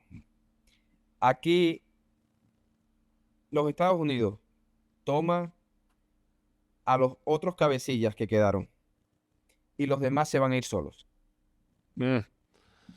Así, tal cual. Así de fácil. Así, ellos Well, se van I a hope comenzar it's a ir that solos easy. porque ellos van a decir, yo prefiero irme y gozar de lo que robé a quedarme y que a mí también me lleven. Yeah. Ese es como piensan ellos, los delincuentes. Lo que pasa es que tú no, en Irak y en Afganistán y todo, tú no estás tratando con delincuentes, tú estás tratando con gente terrorista, con gente que, que su manera de pensar, como es una ideología religiosa, su manera de pensar es que ellos van hasta la muerte. Estos son delincuentes. Esto es lo que les importa, es lo que han robado y lo que pueden disfrutar de lo que robaron. Y cuando tú sacas a esos líderes que ellos tienen, el resto van a comenzar a irse y va a ser más fácil la transición. So I was telling them that what we're seeing a lot in our comment section is this fight that a lot of people all we're seeing is just another Iraq, another Afghanistan, and nobody wants to be in another country building thing for the next 20 years. And I was specifically saying that with Iraq and Afghanistan, we're fighting an Islamic ideology, and we don't have that same problem with Venezuela, because Venezuela, they have the same ideology as the United States. They have the same Christian values as the United States has. And he's like, I'm completely in agreement with that. That's his words. I'm completely in agreement with that. He says, what I think is going to happen is if the United States were to come in and take more of the Venezuelan leadership, the rest of the people will just go on their own. They'll just leave. They don't have an ideology. They're not a terrorist organization like what we're fighting in Iraq and Afghanistan. They'll just take the money that they've stolen and they'd go off somewhere else, some other country, and just live in peace. They'll leave on their own. And he specifically says when you're fighting a terrorist ideology, that you can't compare that to Venezuela, because it's completely different. So no, Venezuela is not going to be another Iraq or another Afghanistan. They have people there and a group of people. Well, they have a people there that want the support of the United States, that want the intervention of the United States, are begging for it, asking for it. It's not a religious, terroristic ideology that we're fighting against here. ¿Hay algo más que quieres contar, que quieres que la gente de los Estados Unidos sepa? Mi país es un país extremadamente hermoso, de verdad. Es un país lleno de riqueza, lleno de medios para proveer oportunidades a la gente, para que la gente pueda ser independiente, para que la gente pueda tener éxito. Lo tiene. So he's saying, I asked him, he says, is there something you want the U.S. citizens to know? He says, my country's beautiful. It's rich with goods and materials, oil, precious metals. He says, we have the ability to be self-sustained, to be self-sufficient. Pero necesitamos ayuda para lograr tener un liderazgo o lograr tener gobernantes que de verdad utilicen esos recursos para brindarle a las personas oportunidades, para brindar a las personas autosuficiencia, porque ellos tienen buenos trabajos, porque ellos tienen oportunidades para educarse, porque ellos tienen oportunidades para tener ingresos económicos y que sus ingresos sean rentables o sean equitativos al costo de la vida. Yeah. So he's saying that we have to have intervention. There's the only way. We have to have intervention so that we can put a new government in place that is for the people, that will actually build the economy, so that when they make a wage, it's a wage sufficient for the cost of living. that it's the saying that they can actually be self-supporting. He says, we want to be self-supporting. We don't want to be living off of somebody else. Venezuela has the ability to be self-supporting, but we have to have intervention in order to create a government that can help us become self-sustaining. Yo recuerdo que antes que los socialistas entraran en el poder, que Chávez entrara en el poder, sí, habían problemas, como todo país. Habían sus altas y bajas en la economía, pero yo recuerdo que, por ejemplo, mi familia y en toda Venezuela lo hacían, en fin de año, la gente esperaba sus vacaciones, lo que le pagaban por sus vacaciones, y era tan sustancial lo que recibían, que tú veías a las personas renovar su carro, tú veías a las personas pintar su casa, tú veías a las personas comprar cosas que necesitaban y reemplazar muebles, y eran personas de clase media. Inclusive las personas de clase baja tenían poder adquisitivo. O sea, ellos a pesar de que vivían nosotros le llamamos barriadas, como las personas de clase baja donde viven, tú los veías pintando sus casitas y tenían su carrito, su motico, pero hoy en día no puede, o sea, No puede hoy, eso. mira, So he's saying, mira, espera, solo para tratar de decirlo. sí. So he's saying there's a time before the socialists arrived where there was a middle class, where people would make enough money to support themselves. At the end of the year, you'd have people that were painting their houses, replacing furniture, buying new furniture, and even in the poor populations, what they call the lower class, the poor people, even they had enough money to paint their houses and to take care of their properties. There was extra money to be able to lift society, and that just doesn't exist anymore. It's just not there. Sí, y mira, hoy en día es increíble que yo tengo un amigo que él tiene un negocio pequeño que vende aceite para carros y este tipo de lo que necesitan los carros, los líquidos que necesitan los carros, aceite y todo eso. Y él cuando la gente viene a cambiar el aceite, porque él tiene el servicio de cambiar el aceite, él guarda el aceite quemado que saca de los carros, porque hay personas que no tienen manera de comprar el aceite para cambiar el carro. Entonces ellos compran el aceite quemado que otro sacó de su carro para poder rodar su carrito una semana más. Y compran porque, claro, él lo vende a casi nada, pero imagínate al punto donde ha llegado la economía en mi país. So he's got a friend of his that runs an oil change, like a vehicle oil change shop. And there's people coming to do their normal oil changes, but then he keeps the burnt oil, the used oil, because there's also people so poor that they cannot buy other oil, and their oil is even more burnt. And so they'll buy the used oil, the burnt oil, just so they can keep their car going just another week. And then they just limp it along like that. And that's how bad it is over there. Y es triste, de verdad es triste ver a mi país así. Y nosotros, definitivamente, Venezuela necesita ayuda. Y necesita que alguien que tenga el poder de hacerlo, pueda hacerlo. ¿Me entiendes? O sea, He's saying it's really sad over there. It's just really, really sad. He says we just need the opportunity to have the chance to build something, because we can do it. We just need the opportunity to be able to do so, to lift ourselves up. But without that outside intervention, they just don't have that ability. Una de las últimas preguntas que tengo es, había una mujer en la oposición que fue elegido. Ella ahora está fuera del país. Y muchos están diciendo, ¿por qué no pones a ella en cargo ahora? Y Trump dijo que no vamos a poner a ella en lugar porque él no tiene el apoyo que necesita para estar encargado ahora. ¿Qué piensa? ¿Por qué es eso? ¿Es puro porque hay tanto chavistas en el gobierno? ¿O qué piensa por el gobierno intermedio? ¿O qué es tu opinión de ella? ok, primero, María Corina Machado ese es el nombre de ella. ¿Cómo se llamaba? Chavez? María Corina Machado. Yeah. María Corina Machado. Yeah, María Corina Machado. Ajá. Ella tomó la decisión de enfrentarse a Maduro. De hecho, ella siempre se enfrentó al gobierno, a Chávez, luego a Maduro.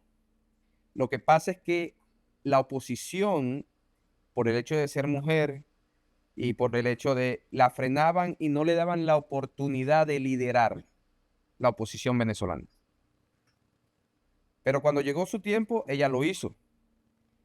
Y como el gobierno Maduro vio de que ella tenía la capacidad de tumbarlos del poder, porque ella estaba, la gente la apoyaba.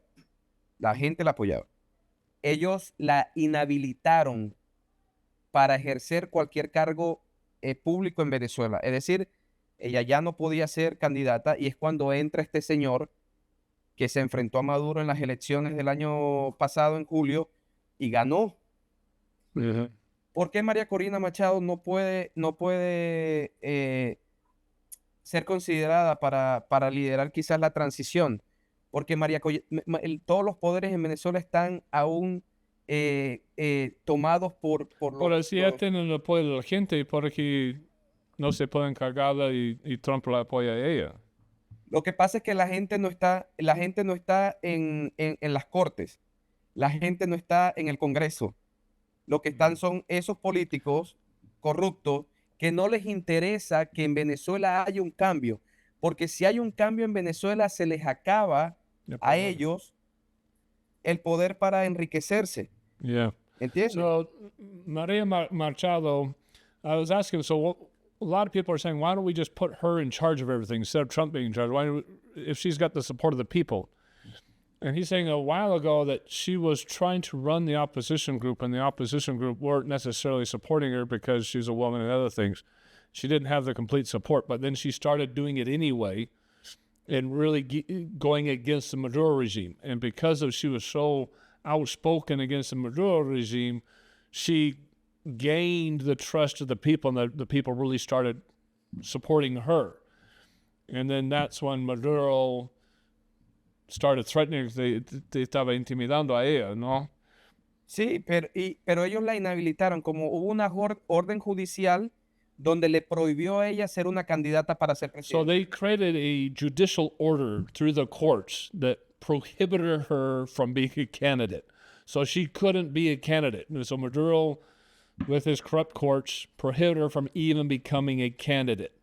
So she couldn't run for election. That's when the other guy ran for election, and last year he won, but Maduro took the regime anyway. So my question is, well, why don't we just put her in place right now then? And he's saying, well, with Maduro regime still being in power, it wouldn't do anything. You have to completely dismantle the government. The courts, the judicial systems, the legislative systems, the military, everything is still Maduro. So she couldn't do anything right now, even if she was put in power. So they have to go through that transition period first. ¿Tú piensas que la gente van a elegir a ella otra vez o quieren hacer otra elección? ¿Qué piensas que quieren la gente? Sí, definitivamente. Si hay una transición y hay una nueva elección y a ella se le permite ser una candidata para ser presidente, créeme que esa mujer va a ganar. Yeah. So he's saying if there's a transition period and we could get rid of the rest of the government and the people are actually allowed to vote it, he says probably pretty sure that she would be elected back into office. She has that kind of support. So I'm sure that President Trump recognizes the support that she has. What we have to do now is dismantle the rest of the government so there's a place for her to go. Because right now, if she were to go to Venezuela right now, she'd probably be killed, right? Oh, yeah. Aun cuando ellos digan que no, aun cuando ellos digan, a ella la estaban buscando, a ella le tenían nicknames, a ella la humillaban, y a ella la estaban buscando, y a ella la iban a matar. Yeah. So he's saying even right now, even though they would promise that they were not going to kill her, they're not going to hurt her, he said, no, for sure, if she were to go back to Venezuela, they'd kill her. Because they have nicknames for her, they're looking for her, they've been trying to find her. There's no way that she could go back to Venezuela right now because she has so much support from the people. So the government's got to be taken apart first to where it's safe for her to go back so that she can take control of something and not die for it, right? No ser matados cuando vuelva, es instantáneo cuando vuelva. Necesito... Y ella no puede ser considerada para la transición ahorita porque, otra vez, si ella va al Congreso, si ella es nombrada para hacer la transición, y ella va al Congreso para cambiar leyes, para todo, el Congreso está contaminado aún. ¿Qué va a pasar? Ellos le van a decir no. Yeah. Si ella busca el apoyo militar, la milicia, los generales, que son los que controlan el narcotráfico y son los que lideran ese, le van a decir, le van a dar la espalda, no la van a apoyar, porque las instituciones aún son corruptas. Yeah. So he's saying that if she went back now and she tried to change laws or do anything like that, Congress isn't going to support her. They're just going to tell her no. She went to the military to stop the drugs or anything else like that. The military's just going to tell her no. And so in addition to having her life threatened, probably being killed if she were to go back to Venezuela, there's just nothing there that she could do. She would not have any power to get anything done.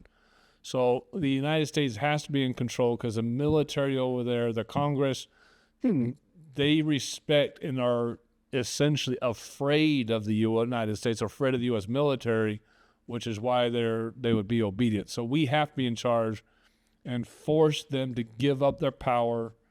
Like I was saying before, those colectivos, the military, they got to disarm. You got to take the guns away from them or else they're going to continue to force the people. Without removing their power, the people have no way of standing up. So todos que tienen los colectivos de militar tienen que ser desarmados. Si no, la gente no puede hacer nada. Y esa es la razón por la que se necesita que una potencia externa a Venezuela tome el control. Yeah. So that's Para why you have to have an garantizar- outside influence because you have to disarm the colectivos. You have to disarm the military or else the people can't do nothing. A transition can't happen. A new government can't happen. You got to completely dismantle everything. Y aunque a mucha gente le duela, y de verdad, o sea, se necesita alguien que tenga poder. Y I'm sorry, USA have the power to do it. Trump have the power to do it. You know, to control, to garantizar que una transición puede pasar en Venezuela. See, Entiendo. only Trump has the power. Only the United States has the power to guarantee that a transition can happen. Because without that power, nothing's going to happen. He says you have to have someone that has the power. And Trump has the power. The United States has the power. Nobody else, right? No one else would be willing to do that. Sí. China, Rusia, todos esos países han venido a robar también a Venezuela. Yeah. Yeah, China, Russia, all these people are just come to rob Venezuela. They don't care about the Venezuelans. So Russia is going to direct the oil, as Marco Rubio said many times, and they've went and taken all these big old oil vessels, and they're going to sell those oil vessels, sell that oil at market value, and then channel that money back to Venezuela where they know that the money is going to go towards infrastructure, it's going to go to the people, and not just make the military and the leadership continuously rich. They're not going to spoil off of it. And that's why we have to control the money. We have to control everything because there's nobody down there that you could trust with any of this. There's not anybody. You have to get rid of them all. Bueno, es un gran historia, un gran cuento de lo que está pasando ahora. Ahora la gente de los Estados Unidos simplemente necesitan apoyar eso, porque va a ayudar a la gente de Venezuela, pero también va a ayudar a la gente de los Estados Unidos, porque tenemos que parar las drogas, tanta fentanyl que está matando tanta gente aquí en los Estados Unidos. Y por seguro no podemos dejar Rusia o China o Irán o Cuba controlando un país aquí en el oeste. En el hemisferio aquí, exacto. Yeah. Eso, yo estoy de acuerdo con eso. Yeah. So we have to control this because it not only benefits the Venezuelan people, but it benefits us as the United States as well because it gets rid of the drugs, it gets rid of the fentanyl. Obviously, we still have problems with Colombia and Mexico, but most importantly, it kicks Russia, China, Iran, and Cuba out of that country and gets rid of that out of the entire Western Hemisphere, which we just can't have that foothold here in the Western Hemisphere at all. None. Bueno, te aprecio tu tiempo. Mucho conocimiento. Espero que muchos escuchen eso y aprenden y empiecen a apoyar a Trump un poco más. Sí, yo también espero. Bueno, Yo también. gracias por tu tiempo. Te veo luego. Gracias a ti por la invitación. No. We have to support this. I mean, I know that Rand Paul and all these others are voting against this. We got to shut this thing down so where that Trump has the support that he needs. So please call your legislators, call your senators, call your congresspeople. They need the support because we have to get rid of the fentanyl. We have to get rid of Iran, Russia, and China and their influences here in the Western Hemisphere. But most importantly, or equally importantly, the only way the Venezuelan people have a chance is if we just completely dismantle that government down there. We can't just take Maduro and run because the same thing will just happen over again. You have to completely kick out everybody out of government and positively 100% guarantee that Russia can't go back in there, that Iran can't go back in there, that China can't go back in there, that the Cuban military has to move out and go back to Cuba, and that the Venezuelans can have a new government completely and utterly free of any Chavez and Maduro support at all in any branch or in any position or in any employee position anywhere. It's all got to be rooted out. 100% of it's got to be completely rooted out. And then the natural resources of the Venezuelan people can then be used for the Venezuelan people to support themselves.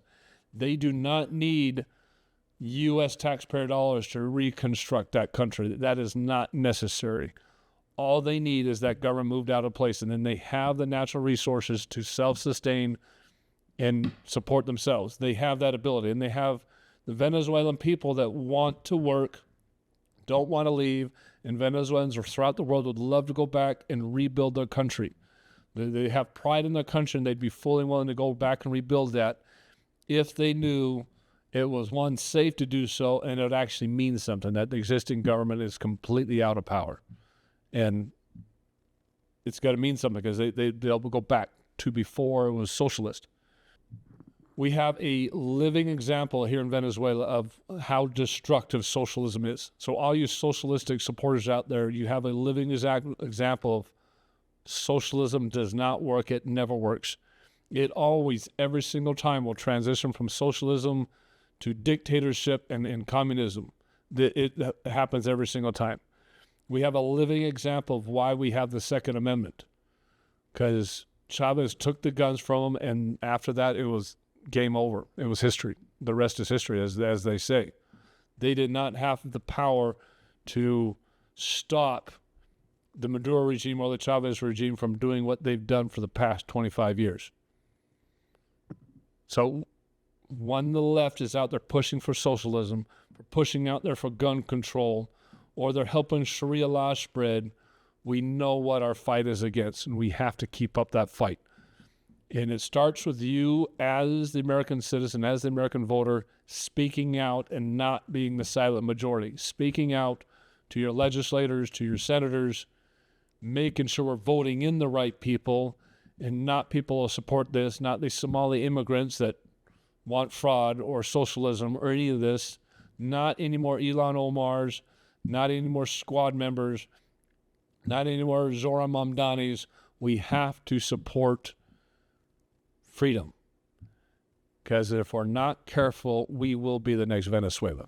I can guarantee you New York's going to be the next Venezuela for not very long. I mean, if they weren't actually attached to the United States and part of the United States, they'd be Venezuela in a very, very short number of years. I just don't have a lot of words. What's happening on the ground over there, the lines, the bread lines. I mean, we've heard about bread lines in socialist countries. We've heard about gas lines in socialist countries. We heard what we see what happened during Carter back in the 70s with our gas lines. But yet we still have a massive amount of the United States populace, in particular in the youth, that are way pro-socialism. Socialism is, socialism, let's put it this way. Socialism is communism without guns. That's what it is. The second you take away guns from the people and you give guns to the government, socialism turns into communism. That is the only difference. I can't stand the people in my comment section saying communism and socialism are not the same thing. It's the exact same thing. Socialism's never lasted without falling into communism in a country. It's the way it always. It always becomes a dictatorship. It always becomes a Maduro or a Chavez or Castro, Pinochet. Going on in North Korea, or what's going on with in what happened in Russia, what happened in a lot of the Baltic countries before they got rid of socialism. We have countless numbers of immigrants that come from those Baltic countries that are just don't understand what's going on. They're saying, why are the United States people approving socialism? I just ran from my country to get away from that. I've seen countless numbers of videos of people just saying, I love this country, I would die for this country, and they're not even from our country and they're willing to die for it already because they value what we have here in the United States so much. And yet, we have people that want to turn us into a dictatorship, into communist countries. Because their education comes from Hollywood, TV, social media. Read a history book. An old history book. If it was written recently, don't read it. And then I can't believe it, because the other problem is that people just don't want to believe it. It's not even that they don't know what's true or not true. You could tell what's true, and they still wouldn't take it seriously because they don't want to believe it. They've chosen a way, and they're stuck in that way. I'm blessed to have grown up with my parents didn't talk a lot of politics to me, but enough, my parents immigrated from Chile with my two oldest sisters, and I would see some of our family go back to visit a lot, and I'd hear all the cousins talk about our family back there that I never got to go see. And as a little girl, like grade school, I would ask, like, why can't I go with the Amelia back to Chile for the visit or whatever? And they would just say, you don't understand. Let me tell you about Pinochet and how our family's living there. And they talked about how my aunt how they say the colectivos are coming through the streets and they're checking.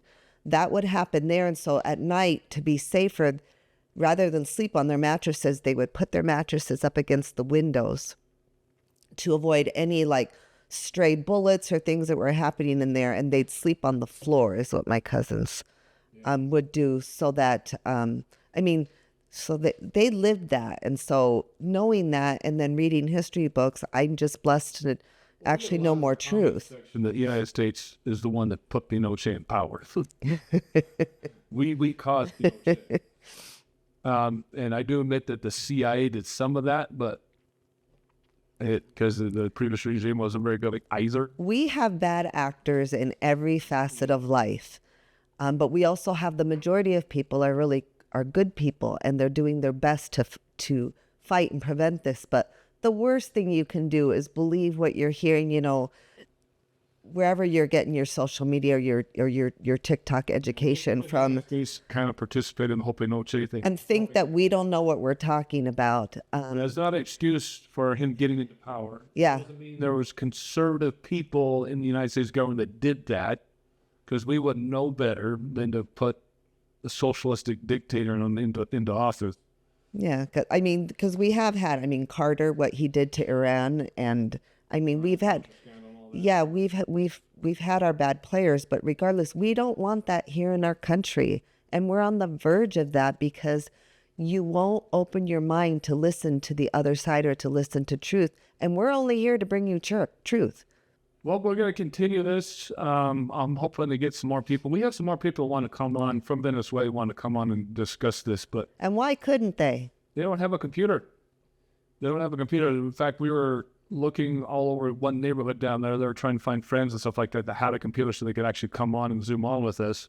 Because they were afraid to use their own devices lest they be caught. Yeah, so they're not... Everybody's got a cell phone down there, and they could get on with a cell phone, but no one's willing to use their cell phones down there because they're getting snatched by the collectivos and searched So the computer is the only safe way to do this type of a call. And so we'll continue to, because we have some people that are actually in Caracas that experienced what happened this last week, but they don't have access to a computer and they don't have friends that have computers. So we can keep working on that, see if we can help them, or they're going to keep working on that, see if they can't track one down so they don't have to use their cell phones, because it's literally life and death. And so we're not going to push them on the subject, because Their safety's more important to us. yeah, we definitely don't want to be the source of somebody dying or somebody getting tortured or anything else like that. I do not want that in my conscience at all.